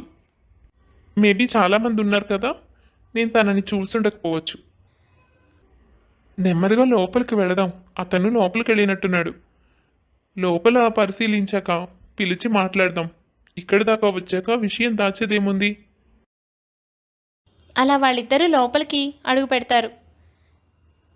పరిసరాలన్నీ పరిశీలించిన తర్వాత తనను పిలుస్తుంది సారిక. సారిక, నువ్వా? ఎన్నాళ్ళైంది చూసి. ఈ ఇల్లు ఎలా తెలిసింది? మీరే ఇక్కడికి ఎలా వచ్చారు? మేము ఎలా వచ్చామో పక్కన పెట్టండి బావగారు. ముందు మా అక్కను ఏం చేశారో ఆ విషయం చెప్పండి. నువ్వు తోడబుట్టిన దానివేం కాదు కదా, నీకేంటి అడిగే హక్కు అని మాత్రం అనొద్దు. నేను తన కోసమే వెతుక్కుంటూ వచ్చాను. మీరు నాకు ఇందాకే రోడ్డు మీద కనిపించారు. అప్పటి నుంచి వెంబడిస్తున్నాను అంతే. అంతకుమించి మరేం లేదు. ముందు మా అక్క ఎక్కడుందో చెప్పండి. అసలు ఉందా లేదా? తను ఏమైనా చేసేసారా? మీరు ఇంకో పెళ్లి చేసుకున్నారా? మా అక్క మీకు ఏమన్యాయం చేసింది? తనను ఎన్ని బాధలు పెట్టారు. పెళ్ళైన తర్వాత ఒక్కరోజు తను నవ్వుతూ ఉండడం చూడలేదు. అసలు మీలాంటి వాళ్ళకి పెళ్ళెందుకు? సారిక, నిజమే. నువ్వన్న మాటలన్నీ నేను ఒప్పుకుంటున్నాను. కానీ ఒక్కసారి నాకు కూడా మాట్లాడే అవకాశం ఇవ్వచ్చుగా? మీలాంటి వాళ్ళకి అవకాశం ఇవ్వకూడదు. ఒకసారి ఇచ్చిన అవకాశం చాలలేదు. మా అక్క జీవితం నాశనం చేశారు. అసలు మా అక్క ఎక్కడుందో చెప్పండి చాలు. ఇంట్లో ఉందా లేదా? ఇంట్లో ఎవరున్నారు? పిలవండి. సారిక మాట్లాడుతుండగానే లోపల నుంచి భార్గవి బయటకు వచ్చింది. కానీ తను వీల్చైర్లో ఉంది. అది చూసి కంగారు పడి సారిక, అక్క, చివరికి నీకు ఈ గతి పట్టించాడా ఇతను? నేను అనుకుంటూనే ఉన్నాను, ఇతను నిన్ను ఏ విధంగానూ జీవితంలో బతకనివ్వడని. అనుకున్నంత పని అయ్యింది. అక్క, నువ్వెలా ఉన్నావు? కనీసం నాకు ఇలా కనిపించావు. నువ్వేమైపోయావో, అసలు ఉన్నావో లేదో అని నేను ఎంత బెంగెట్టుకున్నానో తెలుసా? రా అక్క, మనం వెళ్ళిపోదాం. ఇకపై ఇతనికి భయపడేది లేదు. నిన్ను ఈ పరిస్థితికి కూడా తీసుకొచ్చిన తర్వాత ఇతన్ని నువ్వు ఇంకా ఎలా క్షమిస్తున్నావు? పిన్ని బాబాయ్ ఏమైపోయారో కూడా తెలీదు. ఊరు వదిలి వెళ్ళిపోయారక్క. నీ క్షేమ సమాచారాలు కూడా వాళ్ళకు తెలియవు. ఈయన తీసుకుని ఊరు దాటి వెళ్ళిపోయాడుగా, మళ్ళీ ఈ ఊరికి ఎందుకు వచ్చాడు? సారిక, నా గురించి మీ అందరూ చాలా కంగారు పడుతున్నారని నాకు తెలుసమ్మా. కానీ కంగారు పడకు, ఆయన్ను నిందించొద్దు. ఆయన ఇప్పుడు బాగా మారిపోయారు, చాలా దెబ్బతిన్నారు. ఇప్పుడు చెప్పాలంటే నన్ను ఆయనే కంటికి రెప్పలా చూసుకుంటున్నారు. తొందరపడకు, జరిగిందేంటో మొత్తం చెప్తాను. కాస్త కంగారు పడకుండా ఉండవే. ఏంటక్క నువ్వు మాట్లాడేది? నిజమే సారిక, ఇప్పుడు ఆయన చాలా మారిపోయారు. నన్ను చాలా జాగ్రత్తగా చూసుకుంటున్నారు. నిజానికి వాళ్ళ అన్నయ్యను వదిన్ను నమ్మి ఆయన మోసపోయారు. ఆ విషయం నాకు అప్పట్లోనే తెలుసు. వాళ్ళు సరైన మనుషులు కారని, లేనిపోని జోక్యం చేసుకుని మా జీవితం నాశనం చేస్తున్నారని నేను అర్థం చేసుకున్నాను. కానీ ఆయన పాపం వాళ్ళను గుడ్డిగా నమ్మారు. చిన్నప్పటి నుంచి ఎవరూ లేకపోవడంతో వాళ్లే తనకు సర్వస్వం అనుకున్నారు. కానీ వాళ్ళు ఈయన వెనక ఉన్న డబ్బుని, ఈయన దాచుకున్న డబ్బుని ఏదో ఒక విధంగా కాజేయాలని ప్లాన్ వేశారు. ఆ విషయం ఈయన గ్రహించలేకపోయారు. పెళ్ళి అయ్యేదాకా ఊరుకుని పెళ్ళైనప్పటి నుంచి మా ఇద్దరిని విడగొట్టడమే ధ్యేయంగా పెట్టుకున్నారు. అందుకే నా దగ్గర ఒక మాట, ఆయన దగ్గర ఒక మాట చెప్తూ మా ఇద్దరిని విడదీస్తూ దూరం పెంచుతూ వచ్చారు సారిక. నాకు కూడా విషయం అంతా పూర్తిగా తెలియకపోవడంతో ఈయన ప్రవర్తన చూసి నన్ను ఇష్టపడడం లేదని, నాతో కోపంగా ఉంటున్నారని అనుకున్నాను. కానీ నా గురించి వాళ్ళు చెప్పిన విషయాలు వింటే ఏ మనిషికైనా కోపం వస్తుంది. అవన్నీ తర్వాత తెలిసాయి. అయితే వాళ్ళు ఏం చెప్పినా ఈయన నమ్మకుండా ఉంటే బాగుండేది. చిన్నప్పటి నుంచి కలిసిమెలిసి పెరిగారు కదా, ఈయన బాగోగులని వాళ్లే చూశారు. అందుకే వాళ్ళపై నమ్మకం పెట్టుకున్నారు. ఈయన ఆఫీస్కి వెళ్ళిపోయిన తర్వాత నేనేం చేస్తున్నానో, వాళ్లతో ఎలా ప్రవర్తిస్తున్నానో ఈ విషయాలన్నీ చాలా తప్పుగా అంతా చెప్పారు. పాపం ఈయనకు నిజానిజాలు తెలియక వాళ్ళు చెప్పిందే నిజమనుకుని నాతో సవ్యంగా ప్రవర్తించేవారు కాదు. నాకు జరుగుతున్నది ఏదో తప్పుగా ఉందని అర్థమైనా ఇది అని తెలియక నేను ఆయనకి ఎక్స్ప్లెయిన్ చేయలేకపోయానేమో. దాంతో మా ఇద్దరి మధ్య దూరం ఏర్పడింది. కానీ నన్ను వదిలి ఉండలేక దెబ్బలాడైనా నన్ను అక్కడి నుంచి తీసుకువెళ్ళిపోయారు. అప్పుడు కూడా మొదట్లో నేను చాలా బాధపడ్డాను. నేను ఎక్కడున్నది తెలియకూడదని, అమ్మా నాన్నలకు కూడా కనపడకూడదని వేరే ఊరు తీసుకువెళ్ళిపోయారు. చాలా రోజులు చాలా బాధపడ్డాను, ఏడ్చాను. కానీ నెమ్మదిగా తర్వాత వాళ్ళ నిజస్వరూపం, ఈయన అమాయకత్వం అన్నీ తెలుసుకోవడం మొదలుపెట్టాను. ఆఖరికి వాళ్ళు అన్యాయంగా ఈయన దాచుకున్న సొమ్మంతా ఈయనకు తెలియకుండా వాళ్ళ పేరు మీద రాయించేసుకున్నారు. ఎంత ప్రయత్నించినా అది నేను ఆపలేకపోయాను. అప్పుడు వాళ్ళ మోసం ఈయన కంటపడింది. నిజం తెలుసుకున్నారు. ఇదేమిటని నిలదీసినందుకు ఈయనను నన్ను రోడ్డు మీదకి గెంటేశారు. ఆ ఉన్న ఇంటిని కూడా వాళ్ళు స్వాధీనం చేసేసుకున్నారు. వాళ్ళ నోటితో వాళ్ళే వాళ్ళు చేసిన తప్పుల్ని, మా ఇద్దరి మధ్య పెట్టిన చిచ్చుని బయట పెట్టారు. అంతా జరిగాక కానీ ఈయనకి విషయం అర్థం కాలేదు. ఏం చేస్తాం, పరిస్థితులు అలాంటివి. కానీ అప్పుడే ఈయన నా గురించి పూర్తిగా అర్థం చేసుకున్నారు. అప్పటికే నేను ఈయన గురించి అర్థం చేసుకున్నాను. దాంతో ఇద్దరం రోడ్డున పడినా ఒకరికొకరం ముడిపడ్డాం. అలాగా అక్క. కానీ మరి నీ కాళ్ళు? అది ఒక చిన్న యాక్సిడెంట్ సారిక, అనుకోకుండా జరిగింది. కొద్ది రోజుల్లో క్యూర్ అవుతుందని డాక్టర్ చెప్పారు. నువ్వు కంగారు పడకు, కావాలంటే రిపోర్ట్స్ అవి నీకు చూపిస్తాను. ఇది పర్మనెంట్గా వచ్చింది కాదు. ప్రస్తుతం ఒక 6 months నేను రెస్ట్ తీసుకుంటే చాలు. దీనివల్ల ఈయన నాకు మరింత దగ్గరయ్యారు. పాపం నాకు కావలసిన పనులని ఆయనే దగ్గరుండి చేసి పెడుతున్నారు తెలుసా. అది చేయడం నా బాధ్యత. తను నన్ను కాపాడిపోయి బస్సు కింద పడింది. ఆ ప్రమాదం నాకు జరగాల్సింది, కానీ నన్ను తోసేసి తనను తను బలి చేసుకోవాలనుకుంది. అలాంటి మనిషిని వదిలేస్తానా? ఇలాంటి పరిస్థితుల్లో తనకు నేను కాకపోతే ఎవరు చేస్తారు? నేను తనను చాలా బాధ పెట్టాను. తను బాధ పెట్టినందుకే ఇవాళ అనుభవిస్తున్నాను. బోలెడంత డబ్బు కూడబెట్టాను, ఇల్లు కొన్నాను. ఎవ్వరూ లేకపోయినా దేవుడి దయ వల్ల బాగా చదువుకుని మంచి ఉద్యోగం సంపాదించుకున్నాను. కానీ నేను అన్నిటినీ కోల్పోవలసి వచ్చింది. ఆ ఊరు నుండి బయటపడాలన్న ఉద్దేశంతో బయటకు వచ్చేసాం. దారి తెన్ను తెలియలేదు. మీ అక్క నాకు సపోర్టుగా ఉండడం వల్లనే ఇవాళ ఈ మాత్రం నేను మాట్లాడగలుగుతున్నాను. తనను పెట్టిన బాధకి తను నన్ను నిందించి నా దుస్థితిని అవకాశంగా తీసుకొని ఉంటే నేను మరో దారి పట్టేవాడినేమో. కానీ తను నాకు చాలా సపోర్ట్గా ఉంది.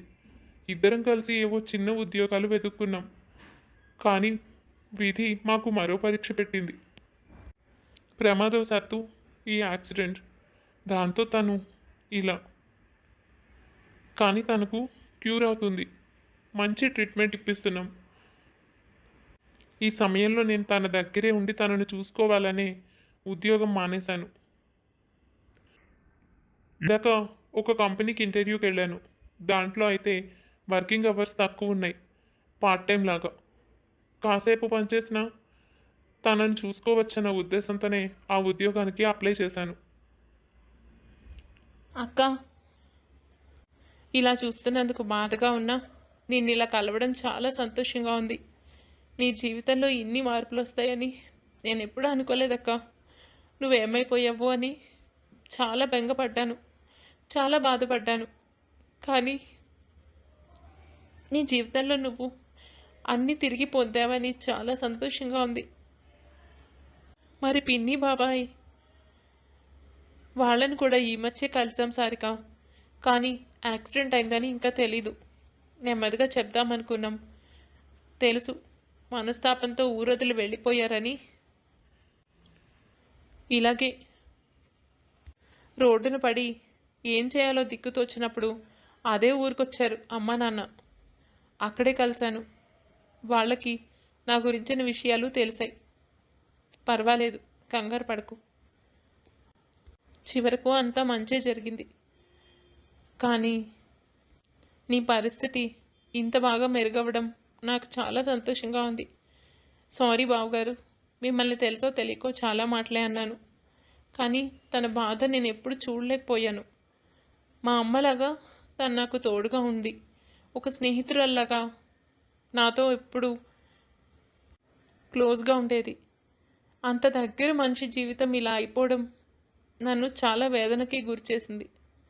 అందుకే మీతో కటువుగా మాట్లాడాను. నాకు తెలుసు నువ్వు చాలా బాధపడి బెంగపడి ఉంటావని. సారీనే, నేనే ఒకసారి నిన్ను కలిసి ఉండాల్సింది. కానీ మా జీవితంలో పరిస్థితులు ఒకదాని వెనక ఒకటి మమ్మల్ని అగాధంలోకి నెట్టేశాయి. ఒక పక్క వాళ్ళతో సమస్యలు, అవి తీరే అనుకునేలోపు ఆర్థికంగా రూపాయి లేక రోడ్డున పడి కష్టాలు. ఈలోపు ఈ యాక్సిడెంట్. మాకు ఒక్క క్షణం కూడా తీరిక దొరకలేదు. ఇదంతా జరిగి నేను మామూలు మనిషి అయ్యాక మన ఊరు వద్దామని, అందరినీ కలుద్దామని అనుకున్నాను. ఈలోపే మీరు ఇలా వచ్చారు. అంతా బాగానే ఉంది. ఈయనెవరు? ఈయన నా కోసం అమ్మ వాళ్ళు ఒక మ్యాచ్ చూసారక్క. ఆల్మోస్ట్ సంబంధం కుదిరిపోయినట్టే. ఈయన సంపత్ గారు. నిన్ను వెతకాలి అంటే నాతో పాటు హెల్ప్గా వచ్చారు. చాలా రోజుల నుంచి నువ్వు ఎక్కడున్నావో తెలుసుకోవాలని మేము వెతుకుతూనే ఉన్నాం. నిజానికి నిన్ను చూస్తే తప్ప నేను మళ్ళీ పెళ్లి చేసుకోనని ఆయనతో చెప్పాను. అందుకే పాపం ఇలా పిచ్చి పిల్ల. ఎందుకే? నాకైతే ఒక విషయం అర్థమైంది సారిక. కాలం అన్నిటినీ మారుస్తుంది. ఈరోజున్నట్టే రేపు ఉంటుందని భయపడి పారిపోకూడదు. కాస్త ధైర్యంగా నిలబడి పరిస్థితులను అర్థం చేసుకుంటే ఏ సమస్యలైనా సాల్వ్ అవుతాయి. ఏదో ఒక విధంగా దారి చూపిస్తాయి. నా జీవితం ద్వారా నేను నేర్చుకున్న పాఠం అది. ఆ రోజు నేను ఫేస్ చేసిన పరిస్థితులకి ఇవాళ నా భర్తలో వచ్చిన మార్పుకి సంబంధమే లేదు. అది కేవలం కాలం నాకిచ్చిన బహుమతి. కాస్త ఓపికగా పరిస్థితుల్ని అర్థం చేసుకుంటే జీవితంలో మార్పులు జరుగుతాయి. కొంచెం ఓపిక అవసరం, అంతే. అందుకోసం అసలు పెళ్ళే చేసుకోకుండా ఉందామనుకున్నావా? ఆయన చాలా మంచివారు కాబట్టి నీతో పాటు నిన్ను అర్థం చేసుకొని నన్ను వెతకాలని నీ కండిషన్కి ఒప్పుకున్నారు. మరొకరు అయ్యుంటే అందరూ నవ్వుకున్నారు. నిజమే. పోనీలే, నీకు కూడా మంచి భర్త దొరికాడన్నమాట. ఆడపిల్లను అర్థం చేసుకునే వ్యక్తి దొరకడం కంటే ఆడపిల్ల జీవితంలో మరొక సంతోషం ఇంకోటి లేదు. చాలా సంతోషంగా ఉంది. త్వరలోనే నేను మామూలు మనిషిని అవుతాను. నీ పెళ్ళి నా చేతులతో దగ్గరుండి చేస్తాను. అమ్మ నాన్నల్ని కూడా మన ఊరు తీసుకొస్తాను. ఇక నుంచి అంతా సంతోషమే. సారిక చాలా చాలా సంతోషపడింది. అవును, కాలం అన్నిటికీ సమాధానం చెప్తుంది. ఈరోజు ఉన్నది రేపు ఉండదు. అది మంచైనా చెడైనా అది ఎవరు అర్థం చేసుకుంటారో వాళ్ళే జీవితంలో స్ట్రాంగ్గా సంతోషంగా ఉండగలుగుతారు. ఆ తర్వాత భార్గవి కూడా తను చెప్పినట్టుగానే సారిక పెళ్ళికి దగ్గరుండి పనులన్నీ చేయడం కోసం అక్కడికి వస్తుంది. అందరూ కలిసి సంతోషంగా సారికకు సంపత్కి పెళ్లి చేస్తారు. చూసావా అమ్మాయి, నేను చెప్పాను కదా మంచి సంబంధం తీసుకొచ్చానని. నేను అనగానే కోపడ్డావు. ఇప్పుడు చూడు, నీ కాబోయేవాడే ఇవన్నీ జరగడానికి కారణమయ్యాడు. నిన్ను అంత బాగా అర్థం చేసుకుని ఓపిక తన దారికి తెచ్చుకున్నాడు. ఇంత మంచి భర్త ఎవరికైనా దొరుకుతారా? మీ అత్తకి నువ్వంటే ఎంత ప్రేమో ఇప్పటికైనా అర్థం చేసుకో. అందరూ సంతోషంగా నవ్వుకుంటారు. అలా మన సారిక భయాలన్నీ తొలగిపోయి మంచి భర్త దొరికి జీవితంలో సంతోషంగా ఉంది. కథ నచ్చిందా? కథపై మీ అభిప్రాయం తప్పకుండా కామెంట్ చేయండి. కథ నచ్చితే తప్పకుండా లైక్ చేయండి. మరి ఇంకెన్నో మంచి మంచి కథల కోసం మా ఛానల్ని సబ్స్క్రైబ్ చేసుకోండి. మరొక మంచి కథతో మళ్ళీ కలుద్దాం.